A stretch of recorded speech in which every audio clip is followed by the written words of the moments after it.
मात्रक यानी यूनिट।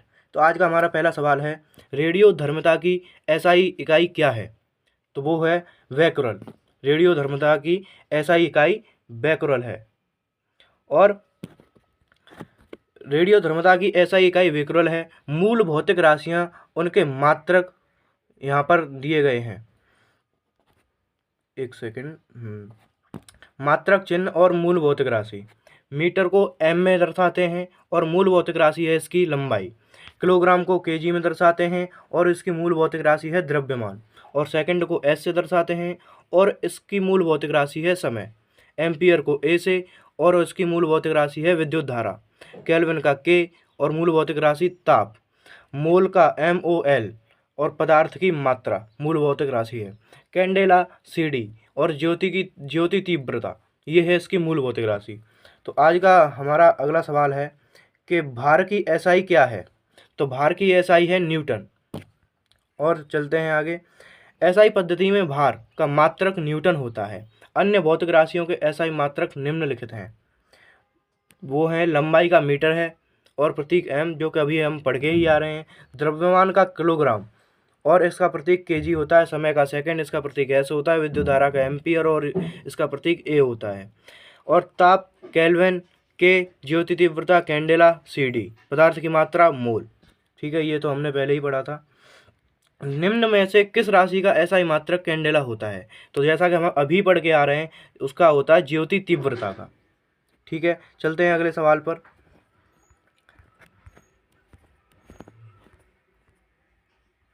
आज का हमारा अगला क्वेश्चन है, संवेग की एसआई पद्धति में इकाई क्या है? तो इसका सही जवाब हो जाएगा kg-m/s। ठीक है, तो किसी वस्तु के द्रव्यमान में उस वस्तु के वेग के गुणनफल को उस वस्तु का संवेग कहा जाता है। वस्तु का संवेग एक सदिश राशि है। संवेग एक संरक्षित राशि है, अर्थात किसी वस्तु निकाय का कुल संवेग स्थिर रहता है। यानी संवेग इज इक्वल टू द्रव्यमान इनटू वेग। इसका मात्रक किलोग्राम मीटर प्रति सेकंड से या फिर kg/ms की पावर -1 होता है। किसी वस्तु पर लगा बल उस वस्तु के संवेग में परिवर्तन की दर के बराबर होता है। ठीक है, आज का हमारा अगला क्वेश्चन है, विद्युत आवेश का एसआई मात्रक क्या है? तो विद्युत आवेश का एसआई मात्रक होता है कूलम। तो चलिए आगे पढ़ते हैं। विद्युत आवेश यानी पदार्थों को परस्पर रगड़ने से उनमें आकर्षित करने का गुण उत्पन्न होता है तथा उनमें संचित गुण को आवेश कहते हैं। आवेश दो प्रकार के होते हैं, धन आवेश तथा ऋण आवेश। इन्हें यह नाम अमेरिकी वैज्ञानिक बेंजामिन फ्रैंकलिन ने दिया था। इसका एसआई मात्रक कूलम है। अगला सवाल, प्रकाश वर्ष की इकाई क्या है? यानी प्रकाश वर्ष की इकाई क्या है? तो उसकी इकाई होती है दूरी। प्रकाश वर्ष दूरी की इकाई है। प्रकाश वर्ष बहुत लंबी दूरियों को मापने के लिए उपयोग में लाया जाता है। यानी एक प्रकाश वर्ष is equal to 9.46 into 10⁻15 metre. ध्यातव्य है कि दूरी मापने की सबसे बड़ी इकाई पारसेक है। एक पारसेक इज इक्वल टू 3.26 प्रकाश वर्ष, यानी 3.08 इंटू 10⁻16 मीटर। वाओ। ठीक है, आज का हमारा अगला क्वेश्चन है, प्रकाश वर्ष नामक इकाई का उपयोग डैश के मापन के लिए किया जाता है। तो वो हमने अभी पढ़ा, दूरी। देखिए ये कितनी बार आ चुका है, कई बार रिपीट हो गया ये क्वेश्चन। ठीक है, आज का हमारा अगला सवाल है, प्रतिरोध की एसआई इकाई क्या है? प्रतिरोध की एसआई इकाई है ओम। चलिए, प्रतिरोध की एसआई इकाई ओम है। जॉर्ज साइमन ओम एक भौतिक विज्ञानी और गणितज्ञ थे। उन्होंने ही एक तार में प्रवाहित विद्युत धारा और उनके सिरों के बीच विभवांतर के बीच संबंध को स्थापित किया था, जिसे ओम का नियम कहते हैं। इसे V=I/R से दर्शाते हैं, जहां R प्रतिरोध है। ठीक है, आज का हमारा अगला क्वेश्चन है कि किस भौतिक राशि का मात्रक ओम है? तो वो है प्रतिरोध। ठीक है, आगे चलते हैं। सॉरी, एक मिनट। किसी पिंड पर लगाए गए बल द्वारा किया गया कार्य पिंड द्वारा बल की दिशा में तय की गई दूरी और लगाए गए बल की मात्रा के गुणनफल के बराबर होता है, निम्नलिखित में से कौन सी कार्य की इकाई नहीं है। इसमें सीधी सी बात ये पूछी गई है कि निम्नलिखित में से कौन सी कार्य की इकाई नहीं है। इन्होंने जितनी भी 3 लाइनें ऊपर की हैं वो सिर्फ और सिर्फ आपको घुमाने के लिए दी गई हैं। तो इसका राइट आंसर हो जाएगा किलोग्राम मीटर प्रति सेकंड स्क्वायर। ठीक है, तो किसी पिंड पर लगाए गए बल द्वारा किया गया कार्य पिंड द्वारा बल की दिशा में तय की गई दूरी और लगाए गए बल की मात्रा के गुणनफल के बराबर होता है। बल द्वारा किया गया कार्य W इज इक्वल टू बल F इंटू बल की दिशा में पिंड की तय की गई दूरी D। तो कार्य की इकाई क्या हो जाएगी, W is equal to newton metre comma अथवा जूल या KG metre square upon second square होती है, जबकि केजी माइनस एम पर सेकंड स्क्वायर बल की इकाई है।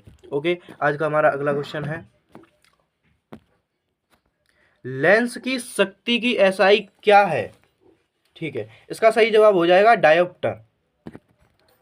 और लेंस की क्षमता यानी लेंस की कितनी पावर होती है वो देखेंगे हम। ठीक है, लेंस की फोकस दूरी के व्युत्क्रम को लेंस की क्षमता कहते हैं। यदि किसी लेंस की फोकस दूरी f मीटर में हो तो उसकी क्षमता P is equal to 1/f dioptre होती है। लेंस की शक्ति का एसआई मात्रक डायोप्टर होता है, जिसे D द्वारा प्रदर्शित किया जाता है। निकट दृष्टि दोष, निकट दृष्टि दोष जिसे हम मायोपिया भी बोलते हैं, इस रोग से ग्रसित व्यक्ति नजदीक की वस्तु को देख लेता है परंतु दूर स्थित वस्तु को नहीं देख पाता है। निकट दृष्टि दोष दूर करने के लिए अवतल लेंस का प्रयोग करते हैं। दूर दृष्टि दोष जिसे हाइपरमेट्रोपिया भी बोलते हैं, इस रोग से ग्रसित व्यक्ति को दूर की वस्तु स्पष्ट दिखाई देती है परंतु नज़दीक की वस्तु स्पष्ट नहीं दिखाई देती है। दूर दृष्टि दोष को दूर करने के लिए उत्तल लेंस का प्रयोग होता है। ठीक है, आज का हमारा अगला सवाल है, 1 मिनट, कहाँ पहुँच गए, सॉरी, हाँ ठीक है। जरा दृष्टि दोष वृद्धावस्था के कारण आंख की सामंजस्य क्षमता घट जाती है या समाप्त हो जाती है, जिसके कारण व्यक्ति न तो दूर की और न ही निकट की वस्तु देख पाता है। ठीक है, आज का हमारा अगला सवाल है, रेडियोधर्मी पदार्थ द्वारा उत्सर्जित होने वाले विकिरण की मात्रा को डैश नामक से पारंपरिक इकाई में मापा जाता है। तो इसका सही जवाब हो जाएगा क्यूरी में। ठीक है, रेडियोधर्मी पदार्थ द्वारा उत्सर्जित होने वाले विकिरण की मात्रा को क्यूरी नामक इकाई द्वारा मापा जाता है। वाट शक्ति की ऐसा इकाई है, यह ऊर्जा के परिवर्तन या रूपांतरण की दर मापती है। पास्कल दाब की ऐसा इकाई है। एम्पियर विद्युत धारा की ऐसा इकाई है। ठीक है, आज का अगला सवाल है, उद्योग में शक्ति की इकाई कौन सी होती है। ठीक है, तो इसका सही जवाब हो जाएगा अश्वशक्ति। ठीक है, और भौतिकी में शक्ति या विद्युत शक्ति वह दर होती है जिस पर कोई कार्य किया जाता है या ऊर्जा संचारित होती है अथवा एक नियत समय में कितनी ऊर्जा की आवश्यकता होती है या ऊर्जा व्यय होती है, उसे हम शक्ति कहते हैं। ठीक है, शक्ति इज इक्वल टू कार्य अपॉन समय यानी P is equal to W upon T। ठीक है, शक्ति P की इकाई जूल प्रति सेकंड अथवा वॉट होती है। उद्योगों में प्रयुक्त शक्ति P को मुख्यतः अश्वशक्ति हॉर्स पावर में मापा जाता है, जबकि 1 horse power is equal to 746 watt या जूल प्रति सेकंड होता है। ठीक है, आज का अगला सवाल है, कार्य करने की दर को शक्ति कहा जाता है। शक्ति की इकाई क्या है, शक्ति की इकाई वॉट होती है, जैसा कि अभी हमने पढ़ा था। ओके, अगला सवाल, ध्वनि को मापने के लिए कौन से एकक यूनिट को उपयोग किया जाता है। तो उसका सही जवाब है डेसिबल, यानी ध्वनि को मापने के लिए डेसिबल का उपयोग किया जाता है। ठीक है, ध्वनि को मापने के लिए डेसिबल एकक यूनिट का उपयोग किया जाता है। विश्व स्वास्थ्य संगठन के अनुसार 45 डेसिबल ध्वनि मानव के लिए सर्वोत्तम होती है, यानी WHO के अनुसार 75 डेसिबल से ऊपर की तीव्रता ध्वनि को मानव स्वास्थ्य के लिए हानिकारक माना जाता है। ठीक है, ये पॉइंट हो सकते हैं कि WHO ने मानव के लिए कितनी सीमित ध्वनि डेसिबल बताई है। ठीक है, मतलब मैंने क्वेश्चन तो ढंग से नहीं बना पाया, बट ऐसा क्वेश्चन आ सकता है। ठीक है, चलते हैं अगले क्वेश्चन पर। आज का अगला क्वेश्चन है, ध्वनि के माप की यूनिट क्या है। डेसिबल। देखिए ये फिर से यही क्वेश्चन आ गया। ठीक है, ध्वनि प्रदूषण को डैश के पदों के अनुसार मापा जाता है, डेसिबल। देखिए ये कितनी बार रिपीट हुआ है। ये होता है PYQs का फ़ायदा। ये आया है 2016 में और ये आया है 2019 में। हो सकता है ये 2025 में भी आ जाए, तो आपको पढ़ना बहुत ज़रूरी है। ठीक है, SI प्रणाली में प्रतिबल की माप इकाई क्या है? तो N प्रति मीटर स्क्वायर। ठीक है, तो इसका आंसर सी हो जाएगा। प्रतिबल इज इक्वल टू आंतरिक प्रतिरोधी बल अपॉन क्षेत्रफल, यानी ठीक है, तो O is equal to IRS upon A is equal to N upon metre square. ठीक है, O की SI unit N is equal to metre square होती है। ठीक है, ये प्रतिबल का चिन्ह है, मैं वो बोल रहा हूँ इसे, सॉरी माफ़ करना। ठीक है, तो बल की SI यूनिट न्यूटन होती है और शक्ति की SI यूनिट वॉट होती है। ठीक है, आज का अगला क्वेश्चन है, निम्न मिलान कीजिए। ठीक है, चुंबकीय फ्लक्स घनत्व ये हो जाएगा टेस्ला। ठीक है, सोपेरड हेनरी और चुंबक फ्लक्स वेबर। ठीक है, तो चलते हैं अगले क्वेश्चन की ओर। अपवर्तनांक का मात्रक क्या है? इसका कोई मात्रक नहीं होता है। सही जवाब हो जाएगा इसका कोई मात्रक नहीं होता है। कंफ्यूज मत होना, क्योंकि ऐसे क्वेश्चन अक्सर गलत हो जाते हैं। ठीक है, अपवर्तनांक का कोई मात्रक नहीं होता है। किसी माध्यम का अपवर्तनांक वह संख्या है जो बताती है कि उस माध्यम में विद्युत चुंबकीय तरंग की चाल किसी अन्य माध्यम की अपेक्षा कितने गुना कम या अधिक है। ठीक है, अगला सवाल है, निम्न में से किसे जूल में मापा जाता है? तो इसका सही जवाब हो जाएगा ऊर्जा को, जैसा कि हम आगे पढ़ के आए हैं। देखो कैसे कैसे घुमा के क्वेश्चन पूछ लेता है। ठीक है, तो अगला सवाल है, एक मिनट, हाँ, हम यहाँ पर कुछ और भौतिक राशियाँ और मात्रक पढ़ेंगे। तो पहला है ऊर्जा तथा कार्य, जिसे जूल से मापा जाता है, और वेग जिसे मीटर प्रति सेकंड से मापा जाता है, बल को न्यूटन से, शक्ति को वॉट से और दाब को पास्कल से, और तरंग दैर्ध्य को एंगस्ट्रॉम से। ठीक है, अगला सवाल है, निम्नलिखित में से किसकी इकाई ऊर्जा की इकाई के समान है? तो इसका सही जवाब हो जाएगा कार्य। ठीक है, अंतर्राष्ट्रीय इकाई प्रणाली के अंतर्गत जूल ऊर्जा या कार्य की व्युत्पन्न इकाई है। एक जूल, एक न्यूटन बल को बल की दिशा में 1 मीटर दूरी तक लगाने में, या फिर 1 एम्पियर की विद्युत धारा को 1 ओम के प्रतिरोध से 1 सेकंड तक गुजारने में व्यय हुई विद्युत ऊर्जा को या किए गए कार्य के बराबर होता है। ठीक है, अगला सवाल है आज का हमारा, शक्ति की इकाई को क्या कहा जाता है? शक्ति की इकाई वॉट होती है। देखो ये भी कितनी बार रिपीट हो चुका है। ठीक है, तो अगला क्वेश्चन है, सॉरी पहले इसकी डिटेल पढ़ेंगे। शक्ति या विद्युत शक्ति वह दर है जिस पर कोई कार्य किया जाता है या ऊर्जा संचारित होती है। समझे? तो शक्ति मतलब शक्ति P is equal to W/T। शक्ति की SI इकाई वॉट W है, जिसे वैज्ञानिक जेम्स वॉट के नाम पर रखा गया है। 1 वॉट शक्ति 1 जूल प्रति सेकंड के बराबर होती है। ठीक है, निम्नलिखित में से किसकी कोई इकाई नहीं है? तो इसका सही जवाब हो जाएगा सापेक्षिक घनत्व। ठीक है, तो इसका आंसर भी सही जवाब है। राशि और मात्रक, मतलब घनत्व एक राशि है और इसका मात्रक है किलोग्राम प्रति मीटर क्यूब। ठीक है, दाब की न्यूटन प्रति मीटर स्क्वायर अथवा पास्कल। ठीक है, इसकी 2 होती हैं, इसे कौन सा भी आ सकता है, इसमें कंफ्यूज मत होना, दोनों याद करना, न्यूटन प्रति मीटर स्क्वायर अथवा पास्कल। ये हो सकता है कि पूछा जाए। विस्थापन मीटर। ठीक है, सापेक्षिक घनत्व की कोई भी इकाई नहीं होती है, क्योंकि सापेक्षिक घनत्व 2 एक जैसी इकाइयों का अनुपात होता है। ठीक है, अगला क्वेश्चन है, एम्पियर सेकंड किसकी इकाई है? आवेश की। इसका सही जवाब हो जाएगा आवेश की इकाई है एम्पियर सेकंड। ठीक है, एम्पियर सेकंड विद्युत आवेश की इकाई है। आवेश Q, प्रवाह की दर को I कहते हैं, प्रवाह की दर को धारा कहते हैं। अतः धारा I is equal to Q/T, यानी Q is equal to IT, यानी एम्पियर इज इक्वल टू आवेश अपॉन सेकंड और आवेश is equal to ampere second. ठीक है, अगला सवाल है, गैलन सामान्यतः इस्तेमाल किया जाता है। गैलन सामान्यतः किसके लिए इस्तेमाल किया जाता है? तो इसका सही जवाब हो जाएगा आयतन की माप के रूप में गैलन को इस्तेमाल किया जाता है। ठीक है, गैलन सामान्यतः आयतन की माप के रूप में इस्तेमाल किया जाता है। एक गैलन में 3.785 लीटर होता है। ठीक है, अगला सवाल है, अनौपचारिक रूप से खगोलीय दूरी को व्यक्त करने के लिए लंबाई की कौन सी इकाई का प्रयोग किया जाता है? तो इसका सही जवाब हो जाएगा प्रकाश वर्ष। देखिए ये किस तरीके से घुमाकर पूछा गया है। ठीक है, तो अनौपचारिक रूप से खगोलीय दूरी को व्यक्त करने के लिए प्रकाश वर्ष इकाई का प्रयोग किया जाता है। अंतर्राष्ट्रीय खगोलीय संघ के अनुसार प्रकाश वर्ष वह दूरी है जो प्रकाश द्वारा निर्वात में एक वर्ष में तय की जाती है। इसे मुख्यतः लंबी दूरियों तथा दो नक्षत्रों या तारों के बीच की दूरी मापने में प्रयोग किया जाता है। एक प्रकाश वर्ष is equal to 9.46 into 10⁻15 metre. ठीक है, अगला सवाल है, रेजिस्टेंस की यूनिट क्या है?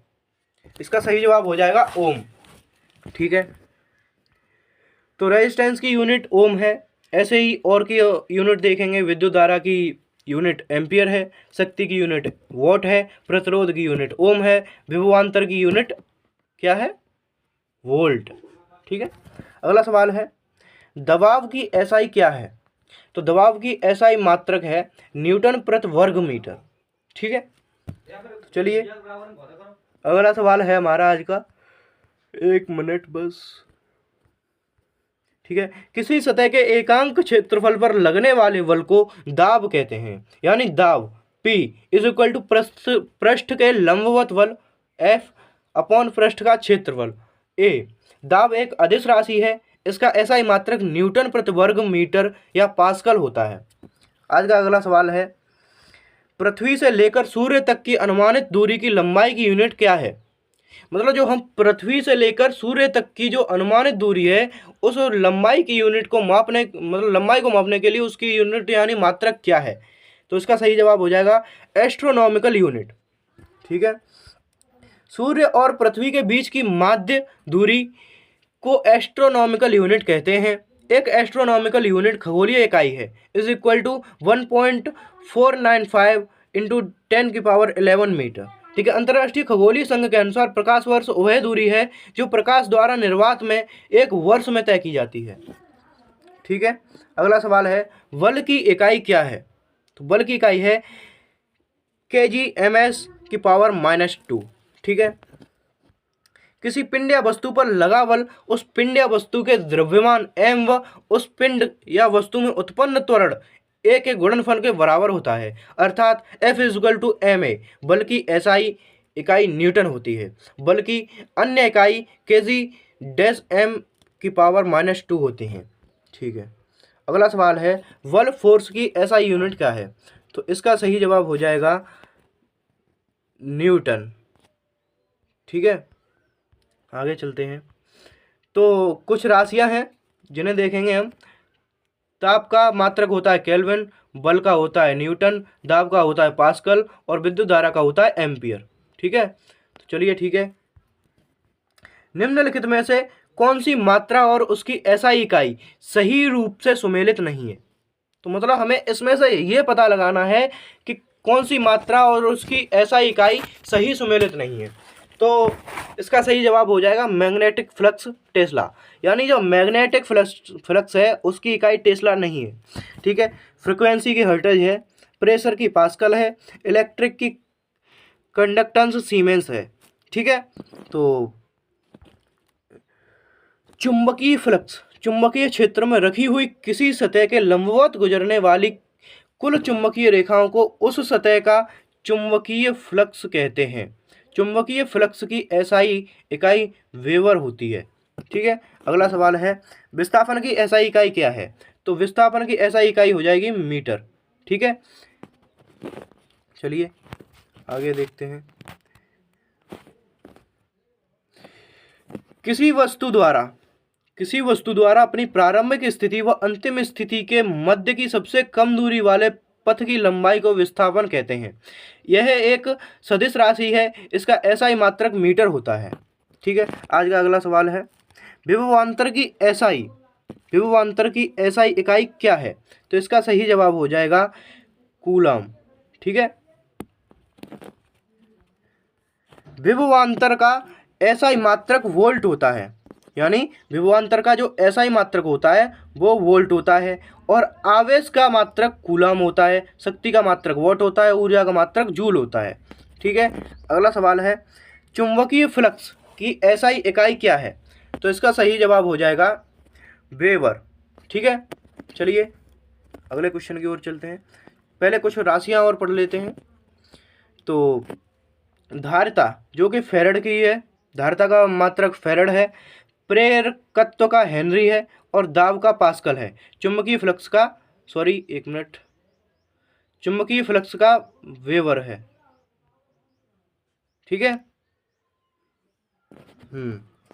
तो आज का अगला सवाल है शक्ति की अंतरराष्ट्रीय इकाई यानी एसआई मात्रक क्या है?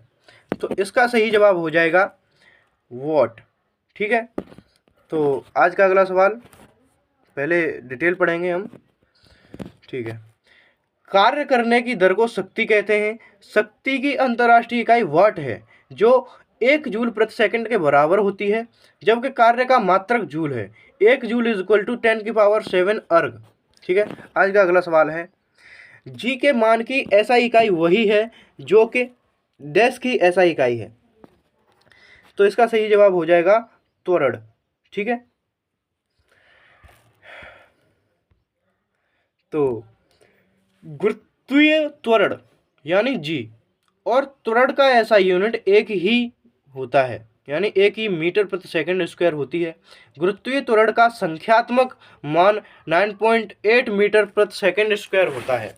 ठीक है, आज का अगला सवाल है nm² kg की पावर -2। ठीक है, तो इसका सही जवाब हो जाएगा, सॉरी एक मिनट, इसका सही जवाब हो जाएगा गुरुत्वाकर्षण के सार्वभौमिक नियतांक। ठीक है, डिटेल पढ़ेंगे। तो nm² kg की पावर -2 सार्वभौमिक गुरुत्वाकर्षण नियतांक g की एक एसआई इकाई है जिसका मान 6.67 × 10⁻11 होता है, जो हेनरी कैवेंडिश द्वारा दिया गया है। इसका विमीय सूत्र m⁻⁻1 l⁻3 t⁻⁻2 है। ठीक है, आज का अगला सवाल है प्रतिरोध की एसआई इकाई क्या है? जो कि हम अभी भी पढ़कर आ रहे हैं बहुत पहले। ठीक है, उसका सही जवाब हो जाएगा ओम। ठीक है, आगे चलते हैं। प्रतिरोधकता का मान पदार्थ की प्रकृति तथा ताप पर निर्भर करता है। R = L/A, जहाँ R प्रतिरोध, L लंबाई और A क्षेत्रफल होता है। जहाँ P एक नियतांक है, इसे चालक की प्रतिरोधकता विशिष्ट प्रतिरोध कहते हैं। इसका मात्रक ओम मीटर ठीक है, ओम मीटर होता है। अगला सवाल है भार की एसआई इकाई क्या है और ये किसकी एसआई इकाई के बराबर होता है? तो भार की एसआई इकाई होती है बल। ठीक है, किसी वस्तु पर पृथ्वी के गुरुत्वाकर्षण की माप को भार का या वजन कहते हैं। पृथ्वी की सतह पर गुरुत्वाकर्षण के कारण त्वरण लगभग समान होता है। भार की एसआई इकाई बल की एसआई इकाई के बराबर होती है। भार तथा बल की एसआई इकाई न्यूटन है। एक मिनट,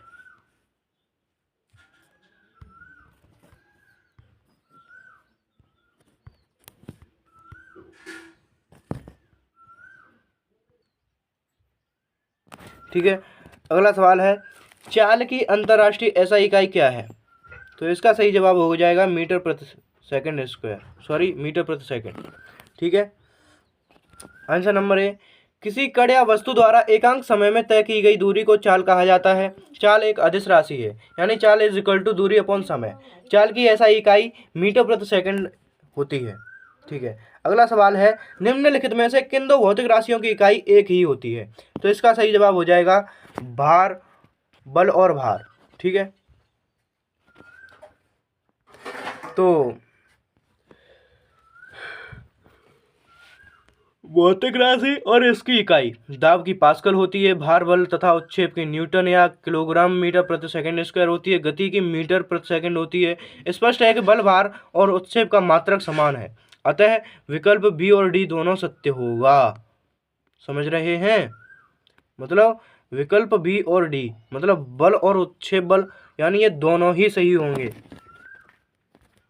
ठीक है, अगला सवाल है ms की पावर -2 निम्नलिखित में से किसकी इकाई है? तो इसका सही जवाब हो जाएगा त्वरण। क्या हो जाएगा? त्वरण। ठीक है, अगले सवाल पर चलते हैं। किसी वस्तु के वेग परिवर्तन की दर को त्वरण कहते हैं। इसका एसआई इकाई मीटर प्रति सेकंड स्क्वायर होता है। यह एक सदिश राशि है। ठीक है, अगला सवाल है कि डैश की एसआई इकाई जूल प्रति सेकंड है। तो इसका सही जवाब हो जाएगा शक्ति। ठीक है, हाँ, तो चलते हैं अगले सवाल पर।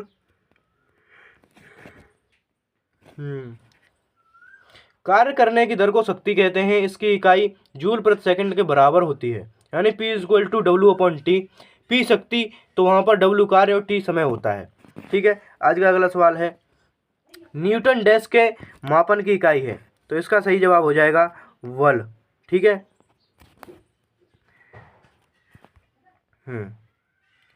तो बल का ऐसा ही मात्रक न्यूटन है। बल एक धक्का या खिंचाव है जो वस्तु की स्थिति से परिवर्तन लाता है। बल F = m/a।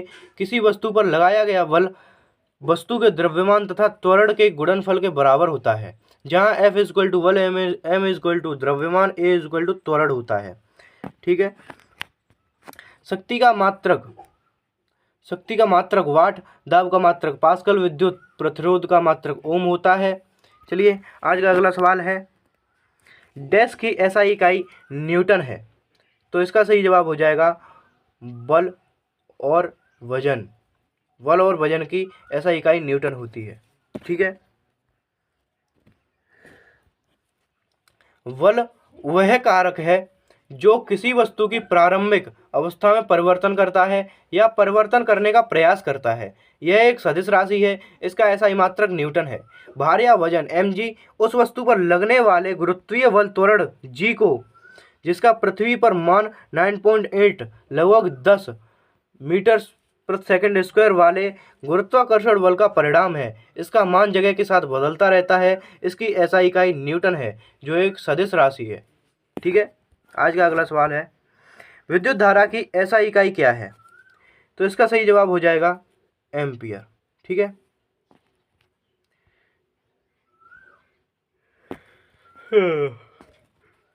विद्युत धारा किसी अनुप्रस्थ काट से प्रति एकांक समय में प्रवाहित होने वाले आवेश को विद्युत धारा कहते हैं। इसका ऐसा ही मात्रक एम्पियर होता है। विद्युत धारा I = आवेश Q/ समय T। ठीक है, आज का अगला सवाल है कि डैश की एसआई इकाई एम्पियर होती है। तो इसका आप सभी को भली भांति आंसर याद होगा, क्योंकि हम शुरुआत से बहुत बार पढ़ चुके हैं। इसका सही जवाब होगा विद्युत धारा। ठीक है, अगले क्वेश्चन पर चलते हैं, और ये हुआ हमारा आज का अंतिम क्वेश्चन। ठीक है, तो डैश की एसआई इकाई वोल्ट है। इसका सही जवाब हो जाएगा विभवांतर। ठीक है, किन्हीं दो वस्तुओं के बीच विद्युत विभव के अंतर को विभवांतर कहते हैं। अर्थात एक आवेश को एक स्थान से दूसरे स्थान तक ले जाने में किया गया कार्य विभवांतर कहलाता है। इसे वोल्टमीटर विभवमापी से मापा जाता है। ठीक है, विभवांतर का ऐसा ही मात्रक वोल्ट है। इसका मापन ओम है। ओम के नियम से भी किया जाता है। अर्थात विभवांतर = प्रतिरोध × विद्युत धारा। इसे V से भी व्यक्त किया जाता है। तो अगर आप लोगों को ये क्वेश्चंस अच्छे लगे हों तो हमारे चैनल को सब्सक्राइब जरूर कीजिए, ताकि हम आपके लिए ऐसे ही क्वेश्चन और अच्छे से अच्छे लाते रहें। और हम ज़्यादा से ज़्यादा कोशिश करेंगे कि प्रीवियस ईयर के ज़्यादा से ज़्यादा आपको क्वेश्चन करा सकें, ताकि आपके सिलेक्ट होने के चांस और ज़्यादा बढ़ जाएं। तो ठीक है, हमारे वीडियो को सब्सक्राइब कीजिए, हमारे चैनल को सब्सक्राइब कीजिए और हमारी वीडियो को ज़्यादा से ज़्यादा शेयर कीजिए अपने उन दोस्तों के पास जो कहते हैं कि हमारा एग्ज़ाम आने वाला है, लेकिन मान लीजिए कुछ भी तैयारी नहीं है, फिर भी अगर वो प्रीवियस ईयर का पढ़ लेंगे तो हो सकता है कि कुछ नंबर तो ला पाएँ, क्योंकि आपको भी पता है कि मैथ के बिना तो कुछ होता ही नहीं है, मैथ और रीजनिंग के बिना। ठीक है, क्वेश्चन पर विद्युत आवेश किसी पदार्थ का वह गुण है जिसकी उपस्थिति में किसी अन्य आवेश द्वारा वह पदार्थ एक बल अनुभव करता है। विद्युत आवेश की ऐसा इकाई कूलम है। ठीक है, तो अगला क्वेश्चन है त्वरण की ऐसा इकाई क्या है? त्वरण की ऐसा इकाई, तो इसका सही जवाब हो जाएगा ms माइनस का 2, मतलब ms की घात माइनस का 2। ठीक है, तो चलिए, तो इसका सही जवाब है आंसर सी। तो किसी कण या वस्तु के वेग परिवर्तन की दर को त्वरण कहते हैं। यानी जो कोई कण होता है या वस्तु, उसके वेग में जो परिवर्तन होता है उसकी दर को हम त्वरण कहते हैं। त्वरण एक सदिश राशि है। ठीक है, इसका ऐसा ही मात्रक ms स्क्वायर होता है। ठीक है, या फिर ms माइनस के 2 होता है। ठीक है, तो चलते हैं अगले सवाल पर।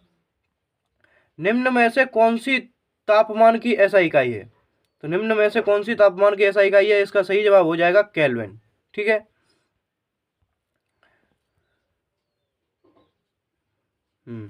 अंतरराष्ट्रीय पद्धति, अंतरराष्ट्रीय पद्धति एसआई में तापमान की इकाई केल्विन के है और ताप का यह पैमाना लॉर्ड केल्विन द्वारा सन 1882 में प्रस्तुत किया गया था। इस जल के हिमांक को 273 केल्विन या डिग्री एब्सोल्यूट ए डिग्री तथा क्वथनांक 373 केल्विन माना गया है।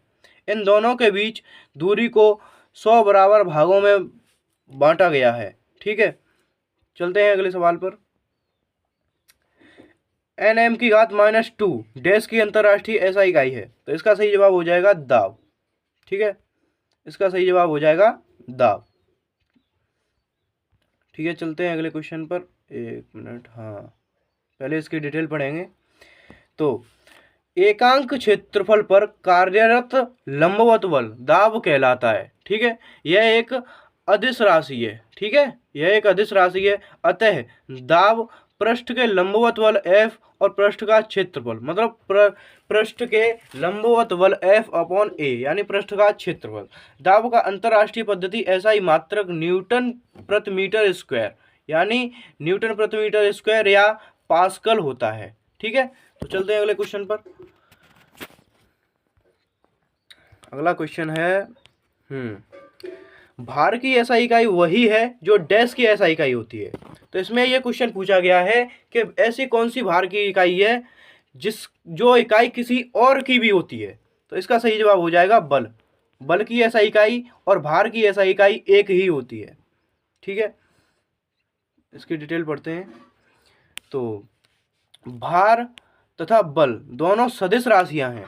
सदिश राशियों में परिमाण और दिशा दोनों होते हैं। ठीक है, भार और बल दोनों का ऐसा ही मात्रक किलोग्राम मीटर प्रति सेकंड स्क्वायर अथवा न्यूटन होता है। ठीक है, तो चलते हैं अगले क्वेश्चन पर। अगला क्वेश्चन है दी गई भौतिक राशियों में से क्या सापेक्ष राशि नहीं है? तो इसका सही जवाब हो जाएगा समय। ठीक है, पढ़ते हैं इसकी डिटेल। तो समय भौतिक राशियों में सापेक्ष राशि नहीं है। जो समय होता है वो भौतिक राशियों में सापेक्ष राशि नहीं है, क्योंकि समय किसी अन्य भौतिक राशि पर निर्भर नहीं होता है। ठीक है, तो अगला क्वेश्चन है निम्न में से किस राशि के लिए मात्रक नहीं है? तो इसका सही जवाब हो जाएगा आपेक्षिक घनत्व। आपेक्षिक घनत्व राशि के लिए कोई मात्रक नहीं है। ठीक है, तो एक मिनट, हाँ तो कुछ और राशियां देखते हैं जिसके मात्रक नहीं है, मात्रक हैं और नहीं भी। तो आपेक्षिक घनत्व का कोई मात्रक नहीं होता है। घनत्व का मात्रक है किलोग्राम प्रति मीटर क्यूब या फिर ग्राम सेमी क्यूब। ठीक है, बल का होता है न्यूटन या किलोग्राम मीटर प्रति सेकंड स्क्वायर। ठीक है, और संवेग का होता है किलोग्राम मीटर प्रति सेकंड। ठीक है, अगले क्वेश्चन पर चलते हैं। निम्न में से किस युग्म की इकाइयां समान नहीं होती हैं? निम्न में से किस युग्म की इकाइयां समान नहीं होती हैं? ठीक है, तो इसका सही जवाब हो जाएगा बल और दाब। बल और दाब की इकाइयां जो होती हैं वो समान नहीं होती हैं। ठीक है, बल और दाब की इकाइयां, जो बल है और दाब है, इसकी इकाइयां समान नहीं होती हैं। बल का एसआई मात्रक न्यूटन तथा दाब का एसआई मात्रक न्यूटन प्रति मीटर स्क्वायर होता है। ठीक है, या पास्कल होता है। ठीक है, ओम की एसआई इकाई क्या है, मतलब ओम किसकी इकाई है, ये पूछा गया है कि जो ओम है वो किसकी इकाई है, मतलब किसकी इकाई है ओम। ठीक है, तो इसका सही जवाब हो जाएगा प्रतिरोधकता की इकाई है ओम। ओम जो है वो प्रतिरोधकता की इकाई है। ठीक है, तो चल इसकी डिटेल पढ़ते हैं। ओम मीटर प्रतिरोधकता की ऐसा इकाई है। ठीक है, 1 मीटर लंबे किसी पदार्थ का टुकड़ा, जो 1 मीटर लंबा कोई पदार्थ है उसका टुकड़ा जिसके अनुप्रस्थ काटा जाता है, जिसके अनुप्रस्थ काट का क्षेत्रफल 1 वर्ग मीटर है। ठीक है, तब पदार्थ के उस टुकड़े का प्रतिरोध या प्रतिरोधकता कहलाती है। ठीक है, प्रतिरोधकता या विशिष्ट प्रतिरोध P is equal to R into L upon A ohm metre होता है। ठीक है, चलते हैं अगले क्वेश्चन पर। मंदता की अंतर्राष्ट्रीय इकाई क्या है, मतलब जो मंदता होती है उसकी अंतर्राष्ट्रीय ऐसा इकाई क्या है? तो इसका सही जवाब हो जाएगा ms की घात -2। ठीक है, तो किसी गतिमान वस्तु के वेग के परिवर्तन की दर को, जो किसी गतिमान, जो कि कोई भी गतिमान वस्तु है उसके वेग की परिवर्तन की दर को त्वरण कहते हैं। ठीक है, यदि वेग परिवर्तन की दर ऋणात्मक हो, यदि जो वेग है उसकी परिवर्तन दर ऋणात्मक हो तो इसे क्या कहते हैं, मंदता कहा जाता है। और मंदता का ऐसा मात्रक ms की पावर -2 होता है। ठीक है, तो चलते हैं अगले क्वेश्चन पर। और अगला क्वेश्चन है हमारा अगला क्वेश्चन है, निम्नलिखित में से किन युग्म की ऐसा इकाइयां समान हैं? हमें इसमें यह पता करना है कि कौन सा युग्म ऐसा है जिसकी ऐसा इकाइयां समान है, मतलब वही ऐसा इकाई है। तो इसका सही जवाब हो जाएगा कार्य और ऊर्जा। ठीक है, जो कार्य और ऊर्जा होती हैं उसकी ऐसा इकाई समान होती है। ठीक है,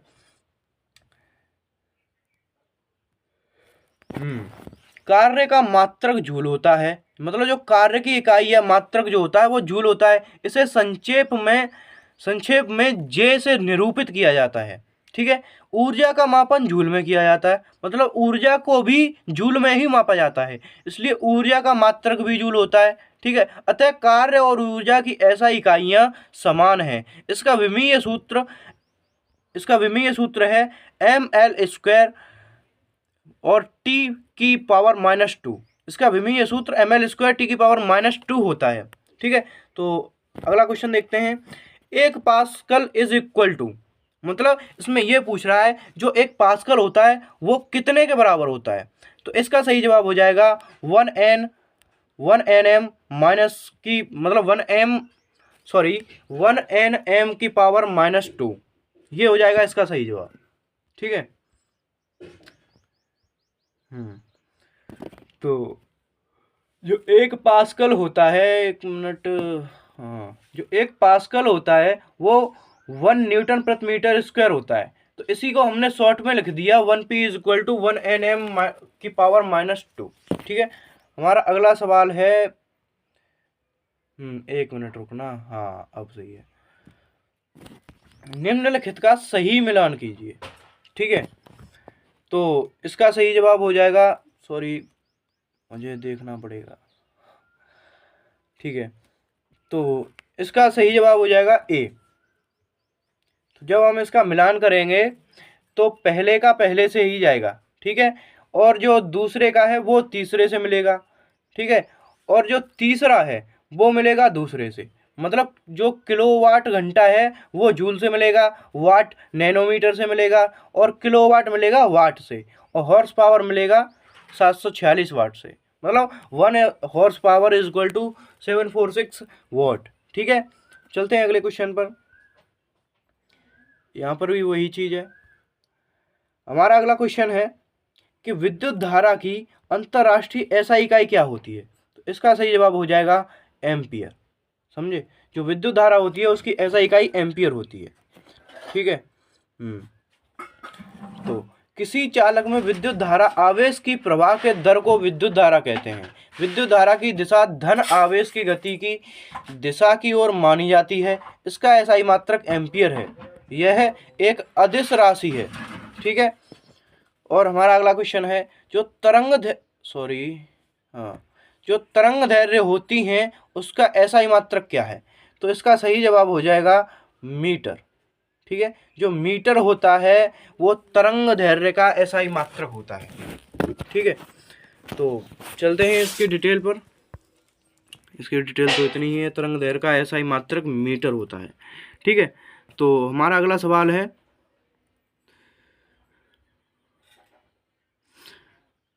किसी पदार्थ की मात्रा को मापने के लिए निम्नलिखित में से किस इकाई का उपयोग किया जाता है? जो कोई पदार्थ होता है उसकी मात्रा को अगर हमें मापना है तो कौन सी इकाई है जो उसे माप सकती है? आई थिंक ये मुझे तो पता नहीं है, बट इसका सही जवाब मेरे हिसाब से मोल होगा। बट मैं देखता हूँ, एक बार चेक करता हूँ। इसका सही जवाब मोल, हाँ, इसका सही जवाब है मोल। मतलब जो कोई भी पदार्थ होता है अगर हम उसकी मात्रा को मापें तो उसे मोल के द्वारा हम माप सकते हैं। जो मोल इकाई होती है उसके द्वारा हम माप सकते हैं। ठीक है, एक मिनट, टच क्यों नहीं, हाँ, तो किसी निकाय के पदार्थ की मात्रा विशिष्ट मूल कणों की संख्या का अमाप होती है। ये मूल कण एक परमाणु, अणु, आयन, इलेक्ट्रॉन या कणों का विशिष्ट समूह हो सकते हैं। पदार्थ की मात्रा का ऐसा ही मात्रक मोल होता है। एक मोल में, मैं इसे काटता हूँ, एक मोल में 6.023 इंटू 10⁻23 मूलभूत कण होते हैं। ठीक है। टेस्ला टी चुंबकीय फ्लक्स घनत्व का मात्रक है। जूल कार्य या ऊर्जा का एसआई मात्रक है तथा लक्स प्रदीप्ति का मात्रक है। ठीक है। हमारा अगला सवाल है, इनमें से कौन सी इकाई मोल का, मतलब इनमें से कौन सा एसआई इकाई में मोल का प्रतीक है? तो ये तो आप सभी को पता होगा, मोल का प्रतीक मोल ही होगा, MOL। ठीक है। ठीक है, अगला सवाल पर चलते हैं हम। विद्युत ऊर्जा व्यय का वाणिज्यिक मात्रक क्या है? जो विद्युत ऊर्जा होती है उसका व्यय का वाणिज्यिक मात्रक है किलोवाट घंटा। ठीक है, अगले सवाल पर चलते हैं। अगला सवाल है, मात्रक कूलम प्रति सेकंड का दूसरा नाम क्या है? जो मतलब कूलम प्रति सेकंड होता है उसका दूसरा नाम क्या है? तो इसका सही जवाब हो जाएगा एम्पियर। एम्पियर जो होता है वो कूलम प्रति सेकंड का दूसरा मात्रक है। ठीक है, चलते हैं अगले सवाल पर। तरंग का वेग, मतलब तरंग वेग का एसआई मात्रक क्या है? तरंग वेग का एसआई मात्रक, तो इसका सही जवाब हो जाएगा मीटर प्रति सेकंड। ठीक है, मीटर प्रति सेकंड जो होता है वो तरंग वेग का एसआई मात्रक होता है। हमारा अगला सवाल है, ध्वनि प्रदूषण किस में मापा जाता है? यहाँ पर होगा किस में, तो इसका सही जवाब हो जाएगा डेसिबल में। सॉरी,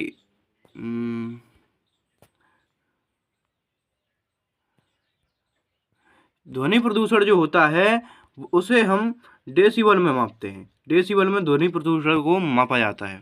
ठीक है। हमारा अगला सवाल है, ध्वनि की प्रबलता में मापी, मतलब ध्वनि की प्रबलता किस में मापी जाती है? वाह, वही क्वेश्चन घुमा फिराकर फिर दोबारा आ गया है। तो इसका भी सही जवाब हो जाएगा डेसिबल। ठीक है, हाँ। और ध्वनि की प्रबलता या तीव्रता डेसिबल में मापी जाती है। ध्वनि तरंग अनुदैर्घ्य, ध्वनि तरंग जो होती हैं वो अनुदैर्घ्य यांत्रिक तरंगें होती हैं। जब ध्वनि तरंगों की आवृत्ति 20 हर्ट्ज से 20,000 हर्ट्ज के बीच होती है तब उनकी अनुभूति कानों के द्वारा होती है और इन्हें हम श्रव्य ध्वनि तरंगें कहते हैं। वायु में ध्वनि की चाल 332 मीटर प्रति सेकंड होती है। ठीक है। हमारा अगला सवाल है, अब हमारा जो मात्रक यानी यूनिट जो है उनके सवाल खत्म हो चुके हैं। जितने भी प्रीवियस ईयर में आए हैं वो सारे हमने आपको करा दिए हैं। ठीक है, अब आता है अगला टॉपिक मेजरमेंट यानी मापन। एक मिनट, हाँ, अगला टॉपिक है मेजरमेंट। ठीक है, जो मेजरमेंट है अब हम उसके सवाल करेंगे। ठीक है, तो हमारा पहला सवाल है, एक एटमॉस्फेयर मतलब जो एक एटमॉस्फेयर होता है वो किसके बराबर होता है? तो इसका सही जवाब हो जाएगा 1.01 इंटू 10⁵ PA। ठीक है, तो चलते हैं अगले सवाल पर। हमारा अगला सवाल है, पृथ्वी की एक निश्चित इकाई या क्षेत्रफल पर वायुमंडल एटमॉस्फेयर की सभी परतों द्वारा पड़ने वाला दबाव ही वायुमंडलीय दबाव कहलाता है। वायुमंडलीय दबाव को बैरोमीटर से मापा जाता है तथा इसकी इकाई वार या पास्कल होती है। यानी एक एटमॉस्फेयर 1.01 इंटू 10⁵ पास्कल के बराबर होता है। ठीक है, हमारा अगला सवाल है कि एक हॉर्स पावर किसके बराबर होता है? तो आई थिंक मेरे हिसाब से इसका जवाब होगा सही, एक हॉर्स पावर 746 वॉट। ये हम पीछे भी पढ़ के आए हैं, जो एक हॉर्स पावर होता है वो 746 वॉट के बराबर होता है। ये हमने मिलान में पढ़ा था, आपको ध्यान हो तो।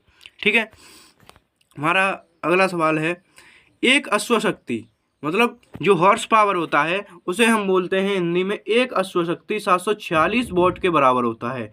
मशीनों की शक्ति को अश्वशक्ति में व्यक्त किया जाता है। ठीक है, हमारा अगला सवाल है 746 वॉट। देखो वही सवाल बिल्कुल उल्टा करके पूछा गया है, जबकि उसमें कोई अंतर नहीं है। 746 वॉट को क्या कहा जाता है? तो इसका सही जवाब हो जाएगा एक अश्वशक्ति यानी एक हॉर्स पावर। ठीक है, चलते हैं अगले सवाल पर। एक डायोप्टर के बराबर क्या होता है? जो एक डायोप्टर होता है वो किसके बराबर होता है? तो इसका सही जवाब हो जाएगा 1 m⁻⁻1। ठीक है, चलते हैं अगले सवाल पर। एक मीटर किसके बराबर होता है?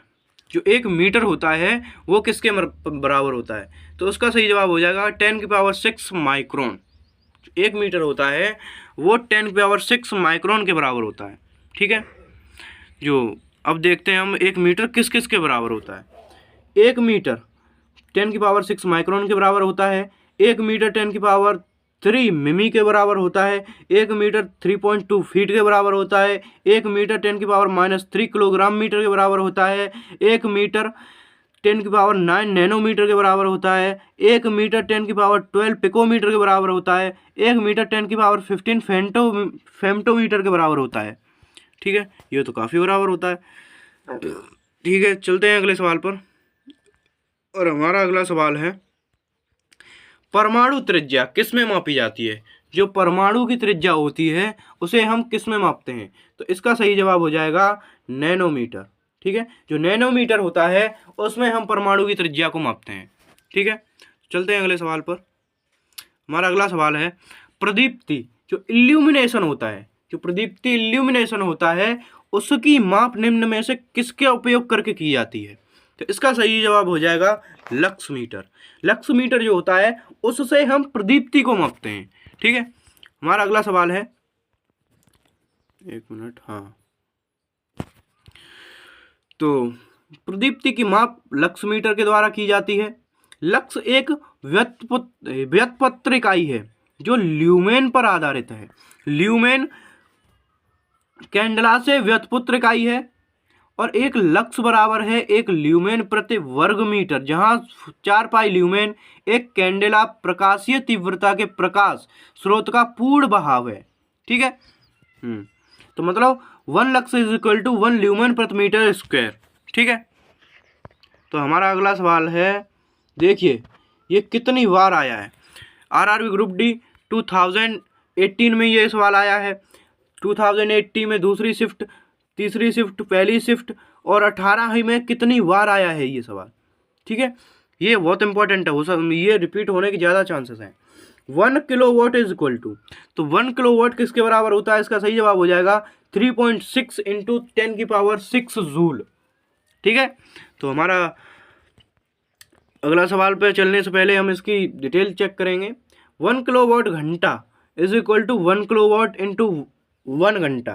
ठीक है, 1000 watt into 60 minutes 1000 watts joule प्रति सेकंड इंटू 60 इंटू 60 सेकेंड्स। तो इसका एंड में जब हम इसे सॉल्व करते हैं तो इसका सही जवाब आ जाता है 3.6 इंटू 10⁶। एक मिनट रुकना।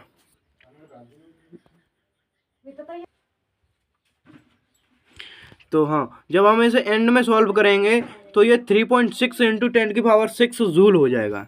ठीक है, हमारा अगला सवाल है 1 किलोवाट घंटा। जो 1 किलोवाट घंटा होता है वो ऊर्जा किसके बराबर होती है? तो इसका सही जवाब हो जाएगा इकाई, दाई, सैकड़ा, हजार, 10,000, लाख, 10 लाख। वाह, 36 लाख जूल के बराबर होता है। जो 1 किलोवाट घंटा की ऊर्जा होती है वो 36 लाख जूल के बराबर होती है। ठीक है,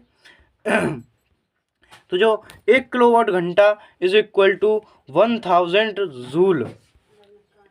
1 किलोवाट घंटा 1000 जूल JS की पावर -1 के बराबर होता है। ठीक है, तो पहले इसकी डिटेल पढ़ेंगे तब चलेंगे अगले सवाल पर। तो हमारा अगला सवाल है, डिटेल है, कार्य करने की दर को शक्ति कहते हैं। जो हमारी कार्य करने की दर होती है उसको हम शक्ति के रूप में निरूपित करते हैं। ठीक है, इसका ऐसा ही मात्रक वॉट है। ठीक है, जिसे वैज्ञानिक जेम्स वॉट के सम्मान में रखा गया है। शक्ति इज इक्वल टू कार्य अपॉन समय। ठीक है, शक्ति के बराबर कार्य बट्टे समय। और किलोवाट, 1 किलोवाट का मान 1000 जूल प्रति सेकंड अथवा 1 किलोवाट का मान 1000 वॉट की शक्ति के बराबर होता है। ठीक है, हमारा अगला सवाल है 1 किलोवाट कितनी शक्ति के बराबर होता है? इसका सही जवाब हो जाएगा 1000 वॉट। ठीक है, तो अगला सवाल है 5.5 किलोवाट किसके बराबर होगा? जब हम 5.5 किलोवाट घंटा को जब हम नापेंगे तो वो किसके बराबर होगा? तो इसका सही जवाब हो जाएगा 19.8 इंटू 10⁶ जूल। ठीक है, तो चलते हैं अगले सवाल पर। अगला सवाल है 5.6 किलोवाट किसके बराबर होगा? तो इसका सही जवाब हो जाएगा, इसे हम वैसे सॉल्व भी करके निकाल सकते हैं। जैसे कि 1 किलोवाट घंटा के बराबर होता है 3.6 इंटू 10⁶ जूल। ठीक है, जब उसमें हमने पूछा कि 5.5 किलोवाट की बराबर कितना होता है, तो ये 5.5 इंटू 3.6 में हमने इसका गुणा कर दिया।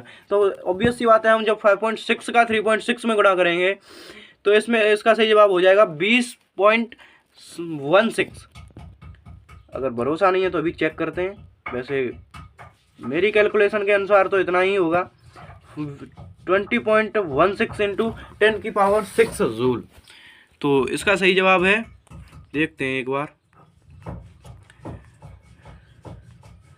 एक मिनट। हाँ, देख लो, मैंने कहा था अगर हम कोई भी कुछ भी हो, अगर हमें 1 किलोवाट घंटा की वैल्यू पता है, 1 किलोवाट घंटा जूल में कितने के बराबर होता है, तो हम कितने भी किलोवाट घंटा की वैल्यू निकाल सकते हैं सिर्फ और सिर्फ गुणा करके।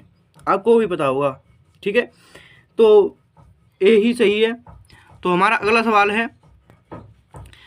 सवाल है 1 न्यूटन किसके बराबर होता है?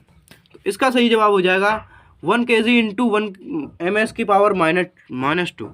ठीक है, तो फिर से अगला सवाल, वही सवाल दोबारा रिपीट है, वही सवाल फिर से रिपीट है कि 1 न्यूटन किसके बराबर होगा?